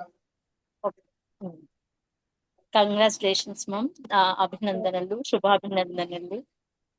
Okay madam, thank you so much madam. ముందుగా ఇటువంటి కార్యక్రమాన్ని నిర్వహిస్తున్న వాగ్దేవి కళాపీఠం వాళ్ళకి, ఏ కార్యక్రమం పెట్టినా సహనంతో సమన్వయం చేస్తున్న సుమా మేడం గారికి ప్రత్యేకమైన ధన్యవాదాలు మేడం. ఎందుకంటే మేము కొంచెం పనుల ఒత్తిడి వల్ల మీరు పెట్టే తరగతులకు మేము కొన్ని హాజరు కాలేకపోయినాము, అందుకు మమ్మల్ని క్షమించాలి. ముఖ్యంగా నేను 4-5 ఏళ్ల నుంచి వాగ్దేవి కళాపీఠం వాళ్ళు నిర్వహిస్తున్న అనేక కార్యక్రమాల్లో పాల్గొనడం జరిగింది. బహుమతుల సంగతి పక్కన పెడితే ముందుగా అందరూ కూడా మన తెలుగు భాష సాహిత్యాలని మక్కువతో అందరూ పాల్గొనడం, మన భాషను మనం బతికించుకోవడం మన తెలుగు వాళ్ళందరి బాధ్యత. దాంట్లో మనం అందరూ పాలు పంచుకుంటున్నందుకు ఈ కార్యక్రమంలో పాల్గొన్న వాళ్ళందరికీ కూడా నా తరపున ప్రత్యేకమైన అభినందన తెలుపుకుంటున్నాను. ఇంతటి మంచి కార్యక్రమాల్ని నిర్వహిస్తున్న వాగ్దేవి కళాపీఠం వాళ్ళకి ప్రత్యేకమైన కృతజ్ఞతలు మేడం. ఇంకా ఇలాంటి కార్యక్రమాలు మీరు ఎన్నో నిర్వహించాలి, ఇంకా చాలా మంది ఇటువంటి కార్యక్రమాల్లో పాల్గొనాలని నేను కోరుకుంటున్నాను. నేను ముగ్దేవి భారతి 2 విభాగాల్లో కూడా మొదటి ఆవృతం జరిగేటప్పుడు నేను జర్నీలో ఉన్నాను. ఇంకా లాస్ట్ కు సుమా మేడం గారికి, మేడం నేను జర్నీలో ఉన్నాను, అయిపోతుందంటే పాపం మేడం, లేదు మేడం మీరు పార్టిసిపేట్ చేయొచ్చు అని చెప్పి చివర నేనే మేడం 2 చెప్పింది. అప్పుడు మొదటి ఆవృతంలో ఎంపికై రెండవ ఆవృతంలోకి వెళ్ళాను.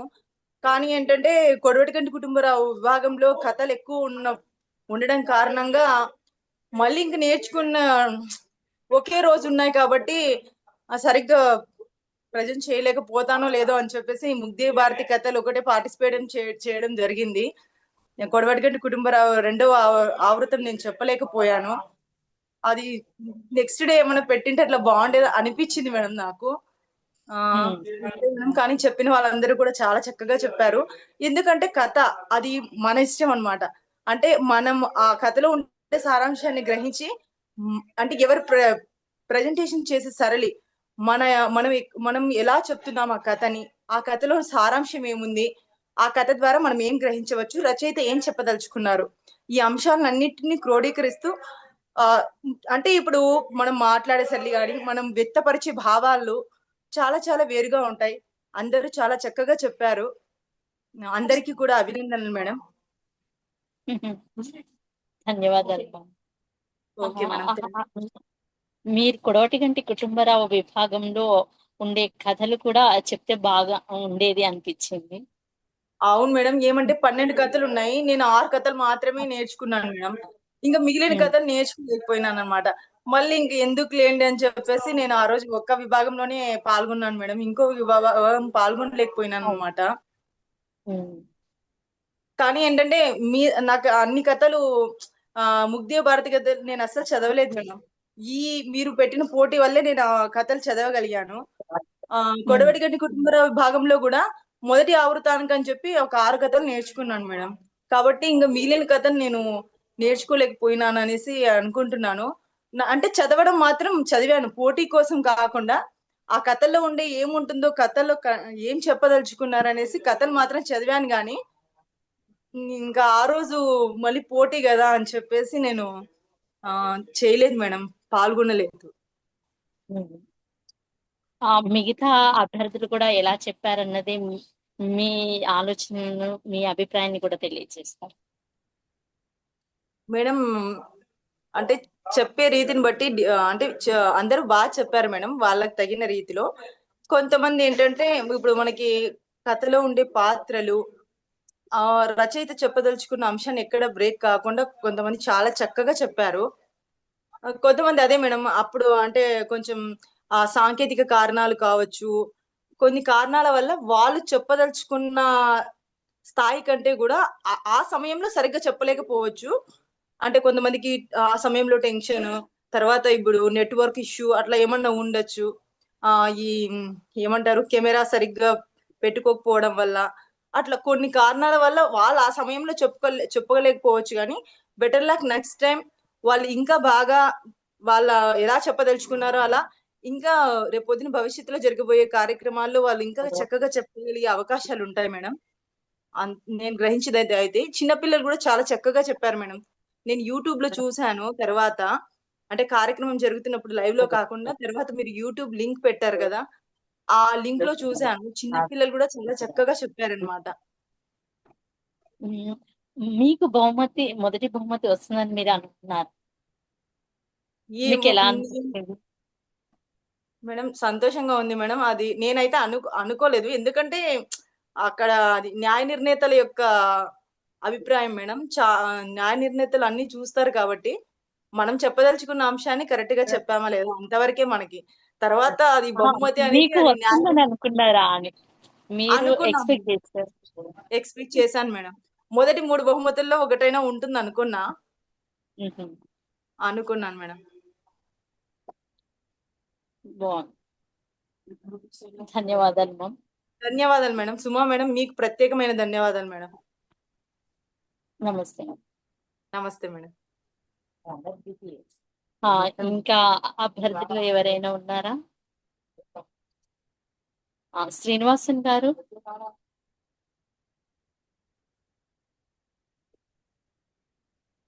అందరికీ శుభ సాయంకాలం. చాలా సంతోషం. సాయంకాలం.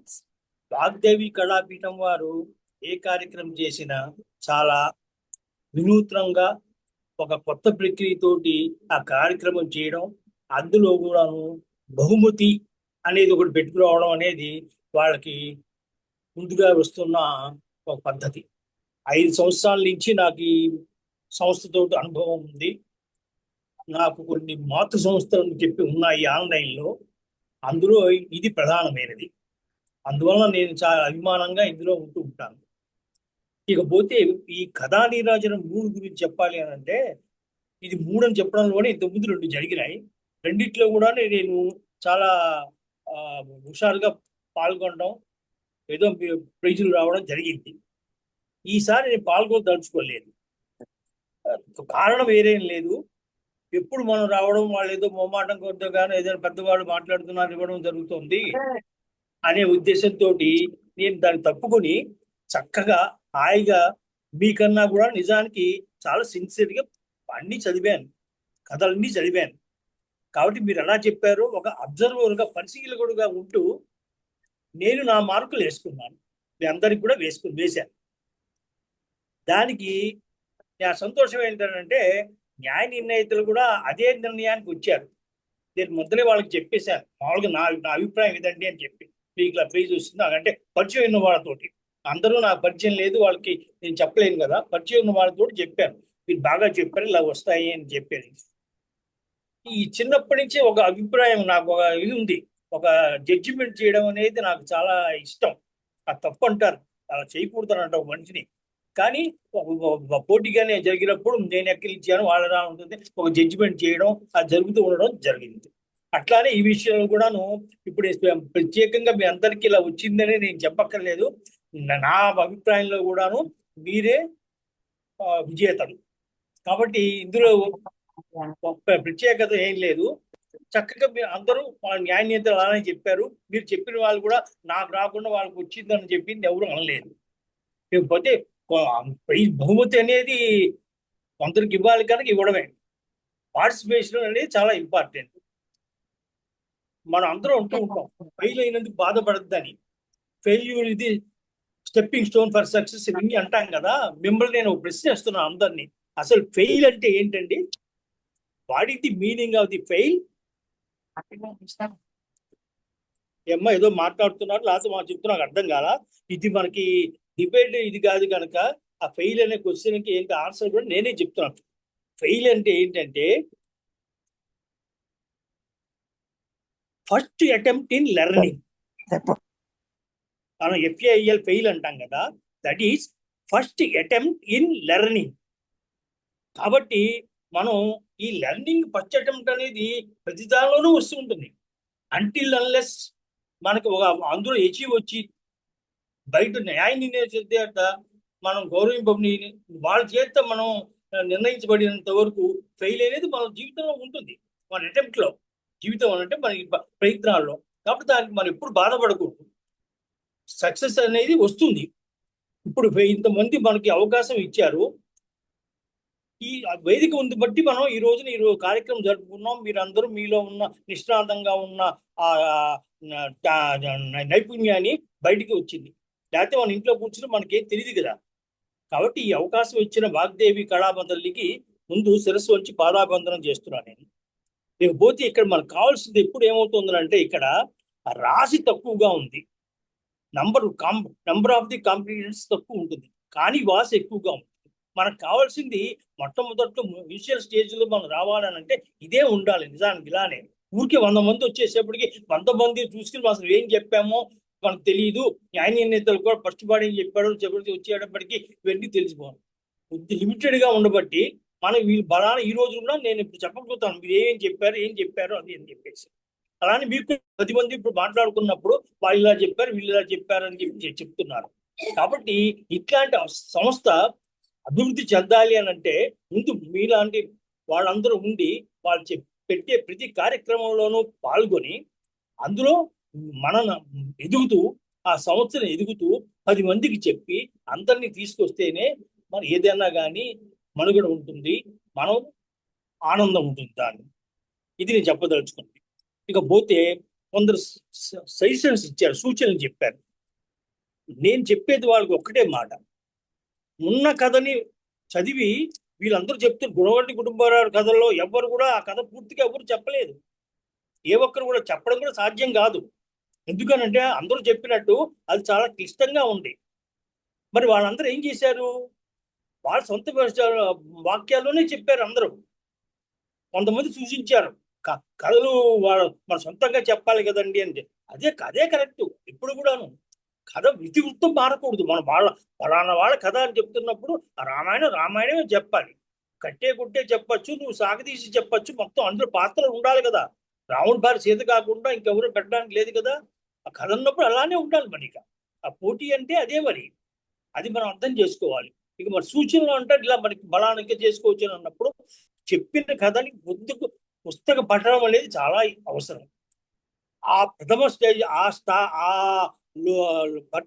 లోటుని భర్తీని మించి పాఠకులకి మనం ఈ పాల్గొనే అభ్యర్థులకి అవకాశం కలిగించి అది రావాలనే ఉద్దేశంతోనే ఈ కార్యక్రమం పెట్టిన రూపకల్పన చేసింది. ఇప్పుడు మన పుస్తకం పఠనమే కథే చెప్పలేకపోతే కథ చెప్పిన దాని సారాంశంతో మనం ఇంకో కథ ఎక్కడ రాయగలుగుతాం? మనం ఆలోచిద్దాం. ఇలాంటి కథలు పోటీలు జరిగిన తర్వాత మనకి అందులో నైపుణ్యం వస్తుంది. అది సంపాదించాలి. ఇప్పుడు మొదటి కథల్లోనే మనకు వచ్చింది అనుకోండి, సంతోషం, మీరు రాయండి. రేపు కథల పోటీలు కూడా పెడతారు నాకు తెలిసి. వ్యాస రచనలు, కథా రచనలు కూడా ఉంటుంది. అప్పుడు మీ టైటిల్ మీరు పెట్టుకుని చెప్పండి. ఇవన్నీ మీకు సృజనాత్మకంగా పెరిగేందుకు అవకాశాలు ఇవన్నీ. డైరెక్ట్ గా మనం తీసుకురావాలని చెప్పకూడదు అన్న. ఇప్పుడు బట్టి పట్టడం అనేది ధారణ, అది కూడా ఒక కళే. అందరికీ రాదు. యాజ్ గా ప్రతి సెంటెన్స్ చెప్పేయడం అలాగా బట్టి ఉన్నది ఉన్నట్టు మక్కి చూచా తప్పకుండా అంటాం. అలా చెప్పడం అది గొప్పే. ఆ కళ మనకి లేకపోవచ్చు. న్యాయ నిర్ణేతలు ఎలా తీసుకున్నారు అనేది వాళ్ళది చెప్తాం. మనం దాని గురించి మనం నిర్ణయించలేము కథ. కాబట్టి వీళ్ళు కూడా మనకేం చెప్పాలి, ఇది వృత్తం ఉండాలి, కథ చెప్పాలి అన్నారు. ఒకే మాట ఒక వాక్యాన్ని కూడాను 4 రకాలుగా చెప్తారు. ఎలా చెప్పారు? దాన్ని సాగదీసి చెప్పారా, విడమని చెప్పారా, ముందు క్రియ ముందు కర్త చెప్పారా, ఎలా చెప్పారు అది మనం దీన్ని బట్టి ఉంటుంది. ఆ చెప్పే విధానం, మన భావ ప్రకటన, అభినయం, ఇవన్నీ బట్టి ఉంటుంది. ఇవన్నీ చూసుకుంటారు వాళ్ళు. కాబట్టి మనం ఇంతమంది కూడా సూచనలన్నీ కూడా చక్కగా ఉన్నాయి. ఇక్కడ ఈ సందర్భంలో నాకు మటుకు ఒక విషయం తప్పకుండా చెప్పాలనుకున్నాను. హరిణి నిశ్చల్ గారు ఉన్నారండి? వెళ్ళిపోయారేమో. అక్కడ ఆవిడ విషయం ప్రత్యేకంగా చెప్పాలి నేను. ఎందుకంటే నాకు గుర్తుంటే ఆవిడే అనుకుంటాను. మహారాష్ట్ర, బొంబాయి నుంచి పార్టిసిపేట్ చేశారు ఫస్ట్ రౌండ్ లో. అని ఆవిడ సొంతంగా చెప్తానని చెప్తూ మార్చారు. ముందు నుంచి చెప్తున్నాం ఇతివృత్తం అని. దానికి ఆ న్యాయ నిర్ధారణగా వచ్చిన కృష్ణసుందరి గారు అని గుర్తు నాకు. ఆవిడ కూడాను చక్కగా చెప్పారు. న్యాయ నిర్ణయం కూడాను కొందరు కటువుగా ఉండడం అలా లేకుండా చాలా చక్కగా చెప్పారు. ఆవిడ ఎలానే చెప్పని న్యాయ నిర్ణేత. ఈవిడ మటుకు పేరుకి తగ్గట్టుగా ఏంటి పేరు, హరిణి నిశ్చలంగా ఉంది ఆవిడ. తొనకుండా బెనకుండా ఆవిడ చెప్పేది చక్కగా చెప్పేసేసి చక్కగా ముగించి చిరునవ్వుతో చెప్పడం అనేది స్పోర్ట్స్ మ్యాన్ స్పిరిట్ అంటే ఆవిడ దగ్గర నేర్చుకోవాలి. థ్యాంక్స్ అండి, థ్యాంక్ యూ, చాలా థ్యాంక్స్. నేను చెప్తున్నా కదా, ఈసారి నేను చూసుకుని నాకు ఆనందం వేసుకుంది ఏంటంటే అందరూ ఎవరు ఎలా చెప్పారు ఏమిటి అనేది ఒక పరిశీలకులుగా నేను చేద్దాం అనుకున్నాను. ఆ పరిశీలన ఎంతవరకు చేసి నాకు తెలియదు. నేను చేసింది మీ ముందు నేను రిపోర్ట్ పెడుతున్నాను అంతవరకే. కానీ ఇలా ప్రతి వాళ్ళు కూడాను తర్వాత తడబడకుండా మొట్టమొదటి ఒక 2వ ఆవృత్తంలోకి వచ్చేసేటప్పటికీ ఒక వాళ్ళ ఛాయిస్ వాళ్ళు అడుగుతారు కదా, బలాన కథ చెప్పన్నప్పుడు మొట్టమొదటి భావం ఎలా ఉంటుంది అంటే వెంటనే స్ఫురణకు రావాలి. అయ్యో మనం ఈ కథ అనుకున్నా ఇది చెప్తే బాగుంటుంది అనుకుంటామే అన్నది స్పష్టంగా మనకి మన ఈయనలో కనబడింది. ఎవరు మొట్టమొదటి చెప్పిన విశ్వనాథ్ గారు. చాలా ఆ భావం స్పష్టంగా తెలిసింది. ఆయన కన్నా నేను ముందు కంగు తిన్నాను. ఎందుకనంటే నాకు ఆయన మీద ఓవర్ కాన్ఫిడెన్స్. ఆయన కన్నా కూడా నాకు ఎక్కువ. ఫస్ట్ కథానిరాజన్ మొట్టమొదటి రౌండ్ లో ఆయన ఫస్ట్ లో చాలా బాగా చెప్పారు. కథానిరాజన్ 1లో చాలా బాగా చెప్పారు. ఆయన ప్రైజ్ వస్తుంది అనుకున్నాం, అలానే వచ్చింది ఆయనకు. అట్లా ఇప్పుడు ఈ 2లో కూడా ఆయన ముందరే ఎప్పుడైతే నేను అందరితో కాంటాక్ట్ చేసి ఫోన్లో మాట్లాడడం జరిగింది, నాకు కర్తవ్యం నా మీద పెట్టారు. ఆ సందర్భంలో ఆయనతో అనుకోకుండా వాళ్ళ అబ్బాయి గురించి మాట్లాడుతుంటే ఆయన ఫోన్ తీసి ఆయన గుర్తుపెట్టి మాట్లాడారు నాకు. ఆయన చెప్పారు, ఏమండి నేను బలాన్ని గుర్తుపెట్టారు, అయ్యో మర్చిపోయానని చెప్పి అయితే ఆయన బాగా చెప్పారు. మొట్టమొదటి రౌండ్ లో కూడా ఆయన ఎప్పుడు కూడా అప్పుడు ఇప్పుడు ఎప్పుడు కూడాను కథ రూపంలో కథగా అలా ఎప్పుడు చెప్పలేదు. ఆయన సొంత వాక్యాల్లో చక్కగా చెప్పారు. కాబట్టి మనం అనుకుంటున్నట్టు కథ దీనిలోనే చెప్పాలి. అది యాజిటీజ్గా అందులో ఉన్నది చెప్పడం కాదు. కాబట్టి మనం అది అనుకుంటాం. తర్వాత పఠనం చేస్తే మనకు అవగాహన వస్తుంది. అధ్యయనం చేయాలి, వివరంగా వివరించాలి, ఇవన్నీ అన్నమాట. తర్వాత వివరణ అభినయంగా చేయాలి. కొందరు చిన్నపిల్లలు చక్కగా శ్రీపాద సుబ్రహ్మణ్యం గారి కథల పోటీల విభాగంలో చక్కగా అభినయించి చెప్పారు కొందరు. వాళ్ళకి మరి బహుమతి వచ్చిందా రాలేదా అని అంటే అది న్యాయ నిర్ణయితం. మనం మనమే దాన్ని చెప్పలేము ఎవరం కూడా, ఎందుకని ఏమిటనేది. ఆయన కూడా ఇప్పుడు చెప్పలేరు. అప్పుడు ఆయనకి ఏం కనబడిందో, ఆయన చూసుకున్నారో, వాళ్ళు ఏం మాట బాగుందో ఏమిటనేది వాళ్ళు నిర్ణయిస్తారు. దాని గురించి మనం ఎప్పుడూ అసలు ఆశించకూడదు. మనకు చెప్తుంది అది కర్మణ్యే వాధికారస్తే మా ఫలేష్ కదాచన అని చెప్పింది భగవద్గీతలో మనం చెప్పింది. మనకు అదే ముందు నుంచి కూడా మనం ఆశిస్తున్నప్పుడు ఎప్పుడూనూ లోపం మనకి డిస్సాటిస్ఫాక్షన్ అనేది ఎప్పుడు ఉంటుంది. మనం చేసేసాం, వీళ్ళు పెట్టారు, మన పాత్ర పాల్గొనడం మన కర్తవ్యం, బాధ్యత, పాల్గొనడం అయిపోయింది. There ends the matter. తర్వాత ఏమవుతుంది అనేది మనం చూసుకుంటాం. ఆనందంగా వస్తుంది ఎప్పుడు కూడా, అది చూసుకోవాలి. ఇకపోతే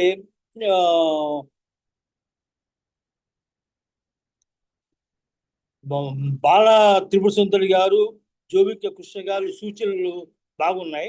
వాళ్ళు కూడా ఇక నుంచి ఇప్పుడు వాళ్ళ సూచనలకు మనం ఎలా చేసుకోవచ్చు అనుకుంటే, నేను అనుకుంటోంది కథా నీరాజనం పెట్టినట్టుగానే కథలు పోటీలు పెడతారు. కథలు పోయిన సంవత్సరం పెట్టారు, కథలు రాసి అందులో బహుమతులు ఇస్తామని చెప్పి పెట్టారు.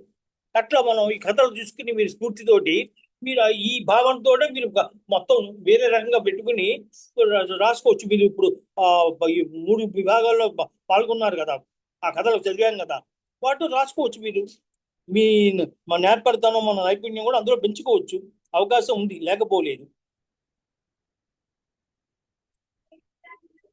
ఇక అందరిది నేను చెప్పినవి చేశాను అనుకుంటాను.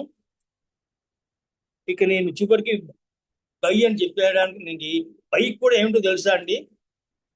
బై అంటూ ఉంటాం మనం, గుడ్ బై అని చెప్పి వెళ్ళిపోతూ ఉంటాం. బై అంటే ఏమిటో తెలుసా? Be with you every time. మనం తెలియకుండా కొన్ని మనం వాడేస్తూ ఉన్నాం.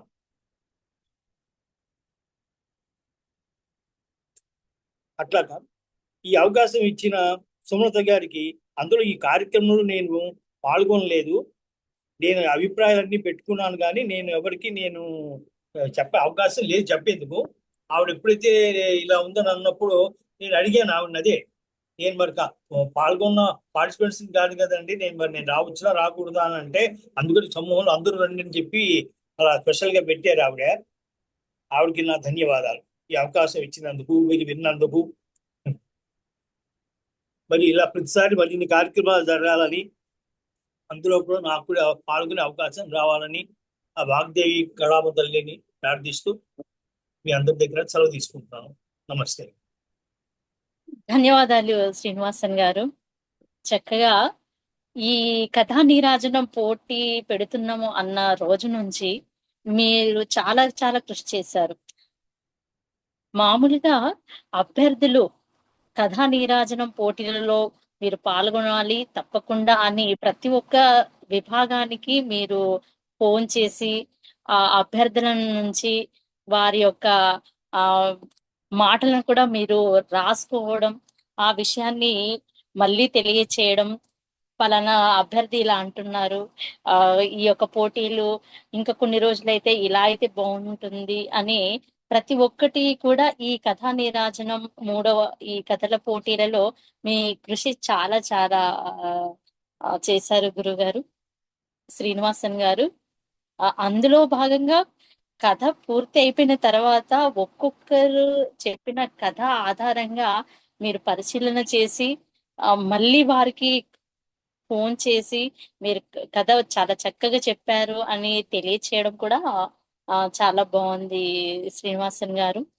అంతేకాకుండా ఈ రోజు ఇలా కార్యక్రమాన్ని నిర్వహిస్తున్నాము అన్నప్పటి నుండి మీరు ముందుగానే ఒక ప్రణాళిక వేసుకొని ఇలా తెలియచేయాలని చెప్పడం కూడా చాలా చాలా సంతోషం శ్రీనివాసన్ గారు. ధన్యవాదాలు గురు.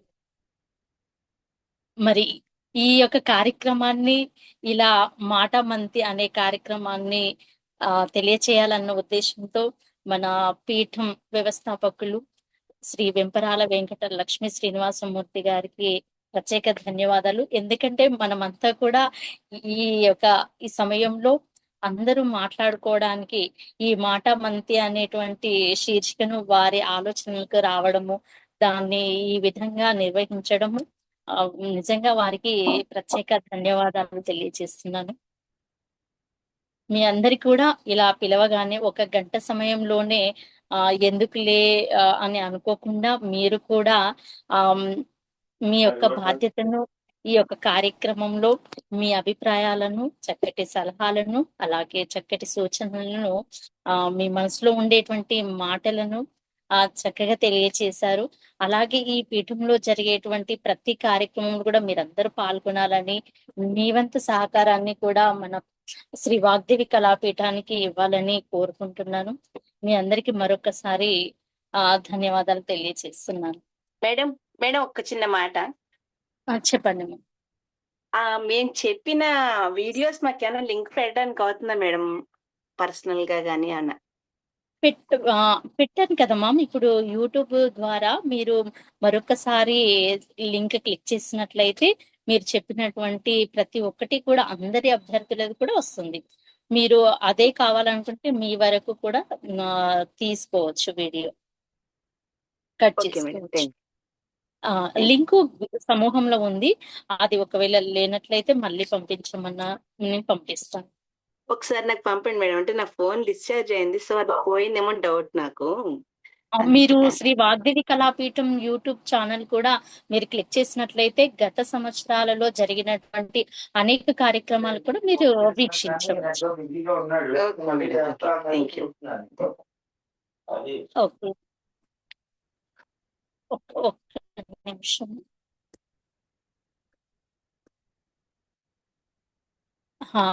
మరి మన గురుగారిని కూడా మన పీఠం వ్యవస్థాపకులు అయినటువంటి బ్రహ్మశ్రీ వెంపరాల వెంకట లక్ష్మీ శ్రీనివాసమూర్తి గారిని 4 మాటలు మాట్లాడాలని కోరుకుంటున్నాను. గురుగారు నమస్కారం అండి.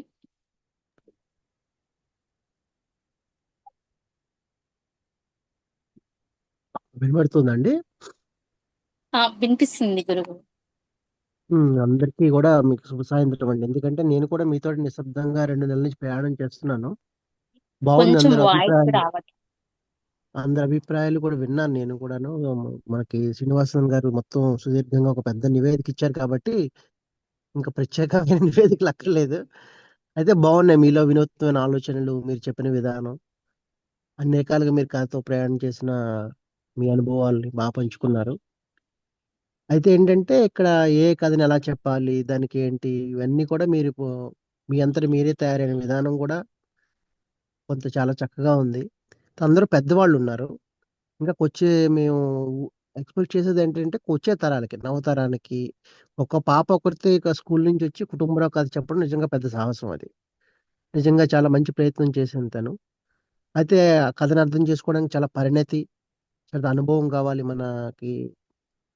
అది కొంచెం ఉంటుంది కాబట్టి మిగతా మీరందరూ కూడా చాలా అనుభవజ్ఞులు ఉన్నారు. ఇందులో సుజన గారు లాంటి నిష్ణాతులు ఉన్నారు, విశ్వనాథ్ గారు లాంటి నిష్ణాతులు ఉన్నారు. వారి కథ ఎలా రాయాలో తెలుసు, కథ ఎలా చెప్పాలో తెలుసు, ఒక పాత్రని ఎలా అభినయించాలో తెలుసు. సో అలాంటి వాళ్ళకి ఇంతకుముందు చెప్పిన వాళ్ళకి ఒక మన వేదిక మీద కూడా అనుభవం ఉన్న వాళ్ళు ఉన్నారు. అలాగే కొత్త వాళ్ళు కూడా ఈసారి కొంతమంది వచ్చారు చక్కగా, హరిణి గారు లాంటి వాళ్ళు. వాళ్ళకి ఇది ఒక కొత్త మన వేదిక ఇది కాబట్టి వాళ్ళకి ఈ వేదికని ఎలా చెప్తారు, వాళ్ళ అభిప్రాయాలు కూడా, కథని దాన్నే మనం ఎలా చెప్పొచ్చు, లేదా ఒక సంఘటన ఒక కథగా ఎలా మార్చుకోవచ్చు, దాంట్లో మనకి ఎలాంటి పాత్రలు ఉంటాయి, దాన్ని మనమైతే ఎలా చెప్తాం అదే కథని, లేదా కథని మనమైతే ఎలా రాస్తాం ఆ సంఘటనని. నెక్స్ట్ ఇది ఏంటంటే కుటుంబరావు గారి కాలంకి ఇప్పటికి చాలా మనకి వాతావరణం మారింది, నేపథ్యం మారింది, జీవన ప్రమాణాలు మారాయి. సో ఆ కోణంలో ఆలోచించగలడం కూడా చాలా మంచి మార్పు ఇప్పుడు రావాలి కాబట్టి కథలో. అయితే 100 ఏళ్ల కథకు వందనాలని చెప్పేసి గొల్లపూడి గారు ఒక ప్రోగ్రాం చేశారు. అందులో ఒక కథ నువ్వుల పిండి కథ. అది ఎవరికైనా వస్తుందేమో, అసలు ఎలా చెప్తారు ఆ తర్వాత అని నేను అనుకున్నాను. కాకపోతే వచ్చిందే చాలా తక్కువ మంది కాబట్టి న్యాయ నిర్ణేతలకి ఆ కథ అడగడానికి వాళ్ళకి అవకాశం రాలేదు. మీరు కూడా ఎవరు దాన్ని ఎన్నుకొని చెప్పలేదు. సో మనం ఎన్నుకుంటున్నప్పుడే కథని కూడా మనకి ఒక ఎత్తుగడ ఉంటుంది. ఏ కథను ఎన్నుకుంటే మనం ఉన్న 10 కథల్లో మనం బాగా చెప్పొచ్చు. లేదా ఏ కథ 10 కథల్లో భిన్నమైంది. ఈ 10 కథలకనే నేను చెప్పటం లేదు. సాధారణంగా మనం ఏదైనా పోటీ అనుకున్నప్పుడు మనం ఎందుకు అందరికన్నా భిన్నంగా ఉంటేనే కదా మనం మన ప్రయత్నంలో ముందుకు వెళ్ళగలుగుతాం. అది ఒక ఎత్తుగడనమాట. అది అది నాకు దొరకలేదు. అందరూ మామూలుగా చిన్న చిన్న అదే 2, 3 పేజీల కథలున్న కథని లేదా వాటిని చెప్పడానికి ఎక్కువ ప్రయత్నం చేశారు. అంటే ఎక్కువ మంది ప్రయత్నం చేస్తే ఇంకా ఏ విధంగా చెప్పగలరు అనేవాళ్ళు కూడా తెలిసేది. ఇప్పుడు ఇందాక శ్రీనివాసన్ గారు చెప్పినట్టు వాసి ఉంది కాబట్టి వాసిలో అందరం అనుభవజ్ఞులు ఉన్నారు, నిష్ణాతులు ఉన్నారు. నేను చెప్పినట్టు ఇప్పుడు సాయి సచ్చి గారికి శశిరేష్ గారు చెప్పినప్పుడు నాకు చాలా బాగా నేను కథ కనెక్ట్ అయ్యాను యాక్చువల్గా. అది టెక్నికల్ డిస్ట్రాక్షన్స్ ఉండొచ్చు, అది సాంకేతిక లోపాలు, అది మన చేతిలో ఉండదు కాబట్టి మనం చెప్పలేం. కానీ కథ చెప్తున్నప్పుడు చాలా కమాండ్ ఉంది, కమాండ్ ఓవర్ ది సబ్జెక్ట్ అన్నమాట. అలా మీరు 10 మంది ఇక్కడ ఉన్న వాళ్ళు కూడా మీరు మంచి నిష్ణాతులు. మీరు కథ చెప్తున్నారంటే మీరంతా కథలు చెప్పగలిగిన స్థాయి దాటిపోయినంత అనుభవం ఉన్నవాళ్ళు. కాబట్టి ఖచ్చితంగా మీరందరి నుంచి మంచి కథలే, మంచి ప్రమాణాలనే మేము ఎక్స్పెక్ట్ చేస్తాం. కొత్తగా మేము కోరుకునేది ఏంటంటే వచ్చే తరానికి అసలు మన సాహిత్యం ఎంత ఉంది, లేదా సాహిత్యంలో ఎంత లోతు ఉంది, ఈ లోతుని మన గాఢతని మనం అర్థం చేసుకోవడానికి ఎలా ముందుకెళ్ళగలం. ఇప్పుడు పాఠశాల స్థాయి ఉంటుంది. పాఠశాలలో మనం చాలా ఎంతవరకు చెప్పగలుగుతున్నాం, చిన్న చిన్న సంఘటనలు మనమే ఒక 10 లైన్లో రాయగలుగుతున్నామా, ఆ ప్రయత్నం చేస్తున్నామా. సో ఇటువంటి మనం చిన్నపిల్లకి మేము ఏంటంటే మొట్టమొదటి స్టార్ట్ చేసినప్పుడు వర్క్షాప్ లాగే చేస్తాం. ఒక భువనచంద్ర గారిని, ఇంకా మన అందరూ పెద్ద పెద్ద వాళ్ళందరినీ పెట్టి వాళ్ళు ఎలా రాశారు వాళ్ళ కథలు, వాళ్ళ కథల ద్వారా ఏ విధమైనటువంటి సమాజంలో ఏ విధంగా కోరుకున్నారు. ఎందుకంటే ఒకసారి మనకు తెలియకుండానే చిన్న మార్పు వస్తుంది. నేను రాసిన ఒక చిన్న కథలో చిన్న లైను ఒక 10 మందిలో కథలకి తీసుకొచ్చింది. ఒకే లైన్ ఉంది అందులో. మన శరీరంలో పనిచేయని 18 భాగాలు ఉట్టి కాలి బూడిదైపోవడం కన్నా మరొకటి జీవితంలో వెలుగుని నింపితే మంచిదే కదా, ఇదే లైన్. ఆ లైన్ చూసి 10 మంది జ్యోతిరావు పూలేకి వాళ్ళ శరీర అవయవదానానికి వాళ్ళ శరీరాలను ఇచ్చారు. అంటే మనకు తెలియదు మనం ఏమైనా చెప్తున్నప్పుడు ఇది ఏమైనా ఇంపాక్ట్ చేస్తుందా లేదా అని. అలా ఎవరైనా రాసింది కూడా వాళ్ళ జీవితాల్లో మార్పులు తేవచ్చు. మన జీవితాల్లో వచ్చే సమస్యలకి పరిష్కారం కూడా చూపించవచ్చు కథలో. అది కథనే కాదు, సాహిత్యంలో ఏ ప్రక్రియ అయినా కావచ్చు. అంటే ఇవన్నిటిని కూడా మీ దృష్టిలో పెట్టుకొని మీరు ఏ పని చేసినా సరే, ఇది కథలోనే కాదు, రేపొద్దున మరొకటి నాటకరంగ దినోత్సవం చేస్తున్నారు. నాటకరంగ దినోత్సవాలు ఎందుకు? ఒకప్పుడు ఎంత చక్కగా నాటకరంగం అనేది తెలుగులో, ఈవెన్ బెంగాలీ, మరాఠీ ఇలాంటి వాటిలో ఇప్పటికీ కూడా బాగా వెలుగుతుంది కదా. ఎందువల్ల? ఎంతసేపు కొత్తతనం రావటం లేదు. అంటే మనం ఎప్పుడో చూసిన అల్లూరి సీతారామరాజు, లేకపోతే దుర్యోధనుడు, హరిశ్చంద్ర, ఇవే లేవు కథలు. ఈ రోజున సమకాలీనంలో అనేక పాత్రలు ఉన్నాయి, మనకు తెలియని పాత్రలు కూడా ఉన్నాయి. వాటిని మనం వచ్చే తరాలకి, పిల్లలకి, వాళ్ళకి మనం తెలియజేయడానికి మనం ఏం ప్రయత్నం చేయొచ్చు.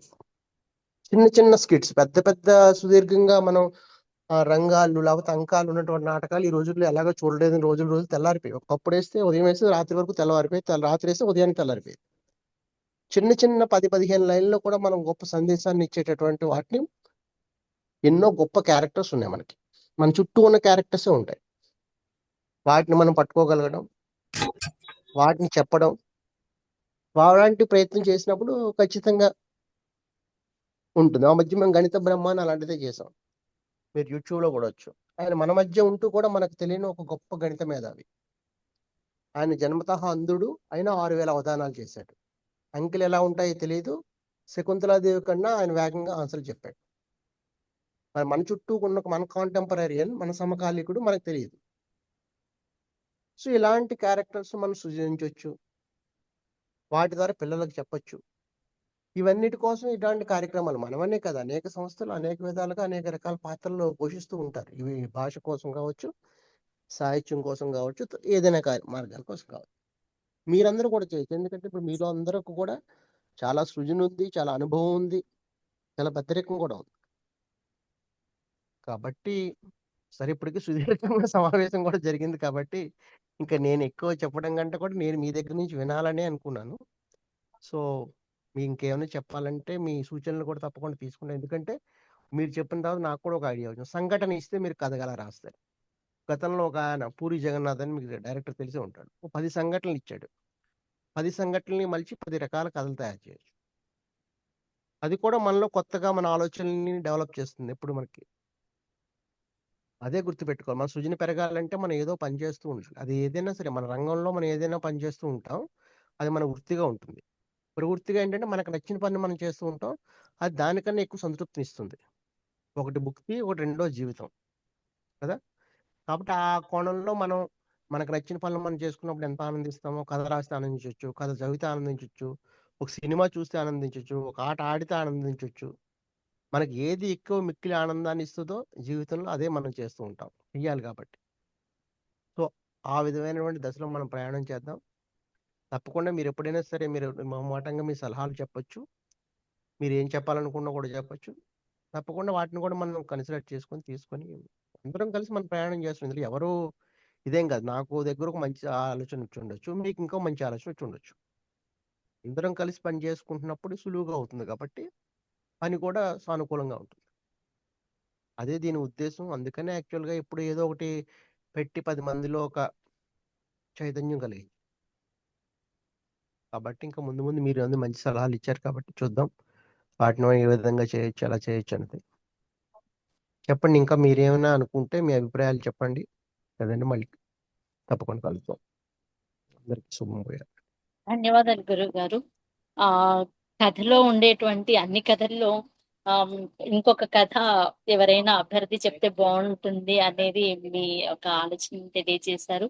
అలాగే ఇప్పుడు పాల్గొన్నటువంటి అభ్యర్థులందరూ కూడా వారి యొక్క అభిప్రాయాన్ని కూడా తెలియచేసినటువంటి వాటిని మీరు చక్కగా విన్నందుకు, ఇంకా వారి యొక్క అభిప్రాయాలను మళ్ళీ అడగడం చాలా బాగుంది గురుగారు. అంతేకాకుండా ఇంతమంది అభ్యర్థులందరికీ కూడా వారి యొక్క సృజనను, వారి యొక్క నైపుణ్యాన్ని తెలియజేసే విధంగా ఈ కార్యక్రమాన్ని నిర్వహించడం చాలా చాలా సంతోషం గురుగారు. మీ అందరికీ మన గురుగారికి ప్రత్యేక ధన్యవాదాలు తెలియజేస్తున్నాను. గురుగారు నమస్కారం అండి. చాలా కాలం అయింది మీరు కలిసి. అవునండి, అందుకే నేను చెప్పాను శ్రీనివాసన్ గారి నివేదిక ఇచ్చిన తర్వాత ఇంకా పెద్దగా మనం మాట్లాడవలసిన పని ధన్యవాదండి. ఏం లేదు. నేను మీరు మీలాగా ఏమనుకున్నా నిశ్శబ్ద ప్రయాణం మీ- నేను మీ- చేశాను. యాక్చువల్ గా ఇది మీరు అందరికీ ఇంకోటి చెప్పాలి ఏంటంటే 2-3 నెలలు ఎంతో మంది తెర వెనక కష్టపడితే ఈ రోజు మనకి ఈ రోజు సాక్షాత్కారం అయిందండి.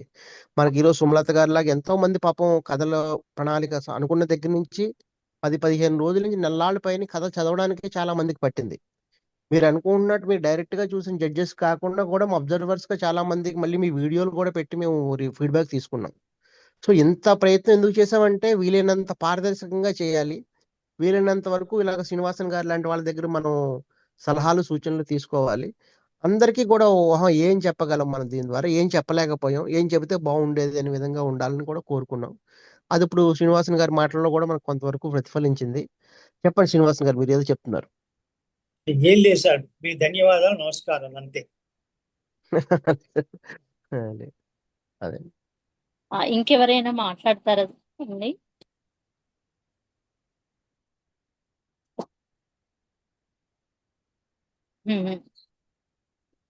ఎవరైనా మాట్లాడతారా? ఇంకా మీ అభిప్రాయాలు నెక్స్ట్ ఏప్రిల్ 16వ తేదీన జరగబోయేటువంటి కార్యక్రమానికి మీ సలహాలు సూచనలు ఏమైనా తెలియచేయాలనుకుంటున్నారా? మీతో పాటు మీకు తెలిసినటువంటి వారందరికీ కూడా ఇలా కార్యక్రమం ఉందని మరొకసారి వారికి కూడా తెలియచేయండి. అందరూ పాల్గొనండి. మేడం సుమా సాయంకాలమే ఉంటుంది. చెప్పండి మ్యామ్. మేడం వినలేదు. ఏప్రిల్ 16 ఏం కార్యక్రమం మేడం? వీరేశలింగం గద్దర్ గారి అవును, కందుకూరి వీరేశలింగం గారి జయంతి సందర్భంగా నాటకరంగ దినోత్సవం కదా, అందువల్ల మన శ్రీ వాగ్దేవి కళాపీఠం కూడా పిల్లలకి పెద్దవాళ్ళకి అందరికీ కూడా ఒక కార్యక్రమాన్ని అలా నిర్వహిద్దాము అని అనుకుంటున్నాము.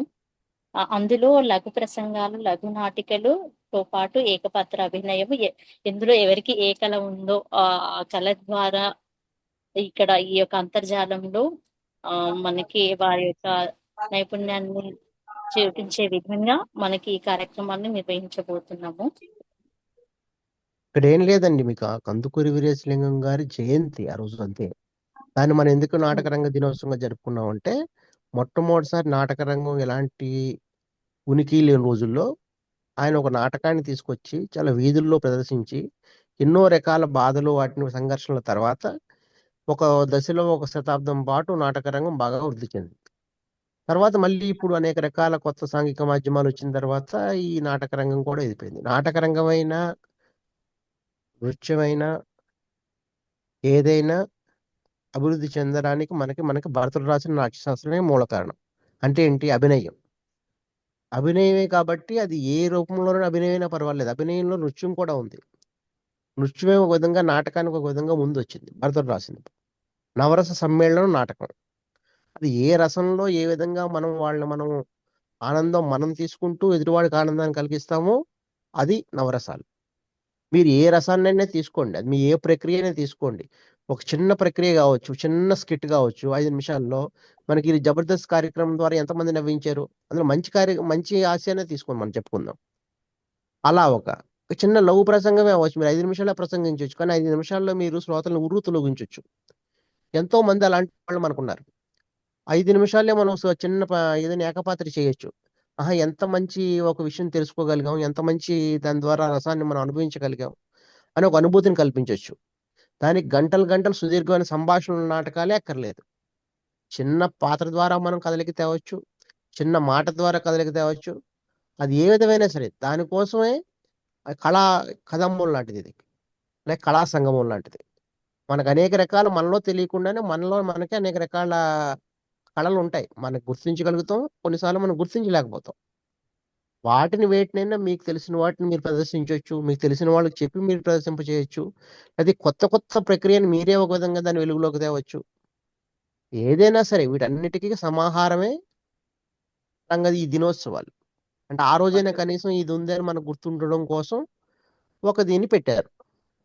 కాబట్టి సరదాగా మనం కూడా అవకాశం ఉంది కాబట్టి మీకు అందరికీ కూడా ఆసక్తి ఉన్న వాళ్ళందరికీ కూడా మనం చేసుకోవడానికి ఒక వేదిక అనుకుంటున్నాం. దానికి కూడా మీరు మంచి ఇది బాగుంటుందండి, లేకపోతే ఈ మైమ్ కాడ ఉంటుంది, అది నేను చేయగలం, లేకపోతే వెంట్రిలాక్విజం, లేకపోతే హిప్నోటిజం, అనేక రకాల కళలు ఉన్నాయి. కళకేమి ఇవే బౌండరీస్ లేవు కాబట్టి ఏదైనా పర్వాలేదు. నేను ఇందాక చెప్పినట్టు ఇంకేమైనా మీకు సందేహాలు ఉంటే అడగండి. మామ, ఇంకెవరికైనా సందేహాలు ఉన్నాయా? లేదా మీ యొక్క సలహాలు ఏమైనా తెలియజేస్తారా? సూచనలు ఏమైనా తెలియజేస్తారా? ఒక చిన్న క్వశ్చన్ అండి. నాకు లఘు ప్రసంగం అంటే పూర్తిగా అసలు దాని మీనింగ్ తెలీదు, అది ఏంటి అనేది కొంచెం ఏం లేదండి, లఘు అంటే వివరంగా చిన్నది, చెప్తారా? గురువు అంటే పెద్దది, అంతే కదండి.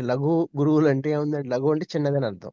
చిన్న ప్రసంగం ఓకే అంటే ఓకే క్లుప్తంగా ప్రసంగం అని. ఏంటంటే ఇప్పుడు ప్రసంగం అంటే మెయిన్ గంటల సంభాషణ దీర్ఘంగా కాదు కదా ఉండడానికి. ఇది అంత టైం దానికోసం కాదు ప్రధాన ఉద్దేశం. కాబట్టి చిన్న విషయం తీసుకున్నాం అనుకోండి, నాటకంలోనే ఒక చిన్న పాట ఏదో చెప్పాలనుకున్నారు మీరు, దాని గురించి ఓకే మీరు చెప్పొచ్చు. ఎందుకంటే మనకి అది పెద్ద నాటకం అనేది మహాసముద్రం. మనకి తెలిసిన డెఫినేషన్ కంటే దానికి చాలా స్పెక్ట్రమ్ ఉంది దానికి. సో ఏకపాత్ర గురించి మీరు చెప్పాలనుకుంటున్నారు, లేదా ఏకపాత్రలో పలానా క్యారెక్టర్ చెప్పాలనుకుంటున్నారు. మీరు మహారాష్ట్రలో ఉన్నారు, నేను మహారాష్ట్రలో మధ్య ఒక పెద్ద మంచి ఎపిసోడ్ చదివాను. సో ఆ క్యారెక్టర్ ఎవరికి తెలియదు ఆవిడెవరో. సో ఆవిడ గురించి మనం ఒక చిన్న ఏకపాత్ర చేయొచ్చు, లేకపోతే ఒక నాటకం రాయొచ్చు, లేకపోతే ఒక సినిమా కూడా వచ్చింది ఆవిడ మీద, పద్మశ్రీ కూడా వచ్చింది ఈ మధ్య. ఆవిడ పేరు చెప్తాను మీకు. అలాంటి క్యారెక్టర్స్ ఓకే, ఇది ఒక చిన్న క్యారెక్టర్ చేసి చూపించారు, చాలా బాగుంది అని మనకు అనిపించవచ్చు. అది మీ ప్రసంగంలో కూడా మీరు చెప్పొచ్చు, ఆవిడ కథని మీరు చెప్పొచ్చు.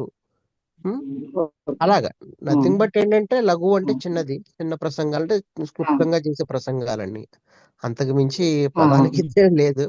ప్రసంగం ఇంకా చెప్పాలంటే ఇంకా సింపుల్ మేనర్ లో ఎనీ కైండ్ ఆఫ్ ప్రసంగం అండి. అర్థం.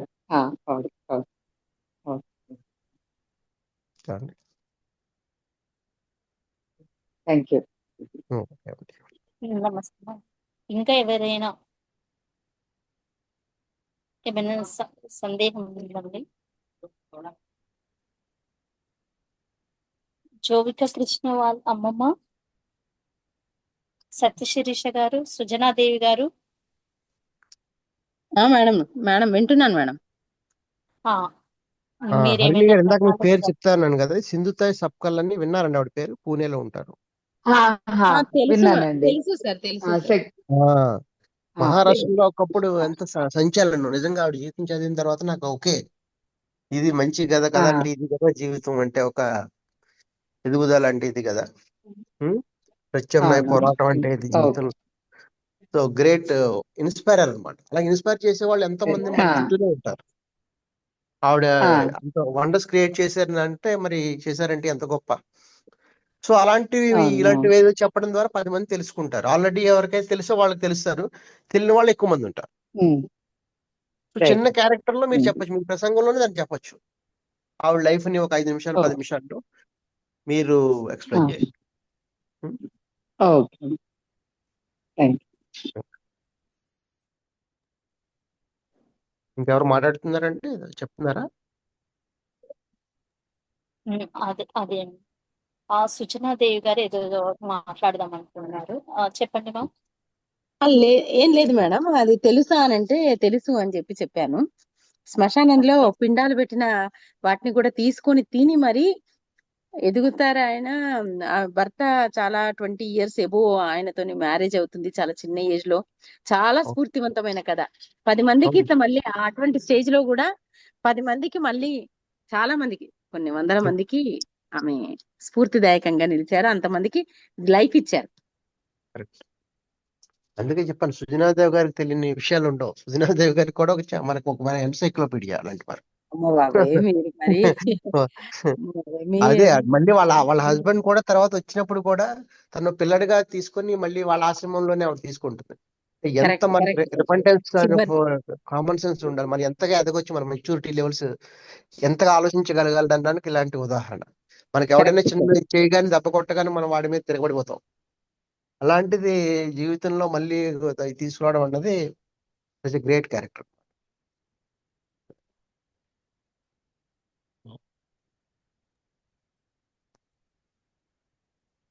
సరే అండి, ఇంకా ఎవరికైనా సందేహాలు కానీ లేదా సలహాలు కానీ ఇవ్వాలి అనుకుంటున్నారా? ఇంకా ఈ యొక్క కార్యక్రమాన్ని ముగించుకుందాము. దర్బా శ్రీనివాసన్ గారు చెప్పండి మేడం. నేషనల్ ఆంథమ్ పాడతారా? మాట్లాడండి. వీడియో ఆన్ చేస్తారా? స్వస్తి వాచకం చెప్పేసి.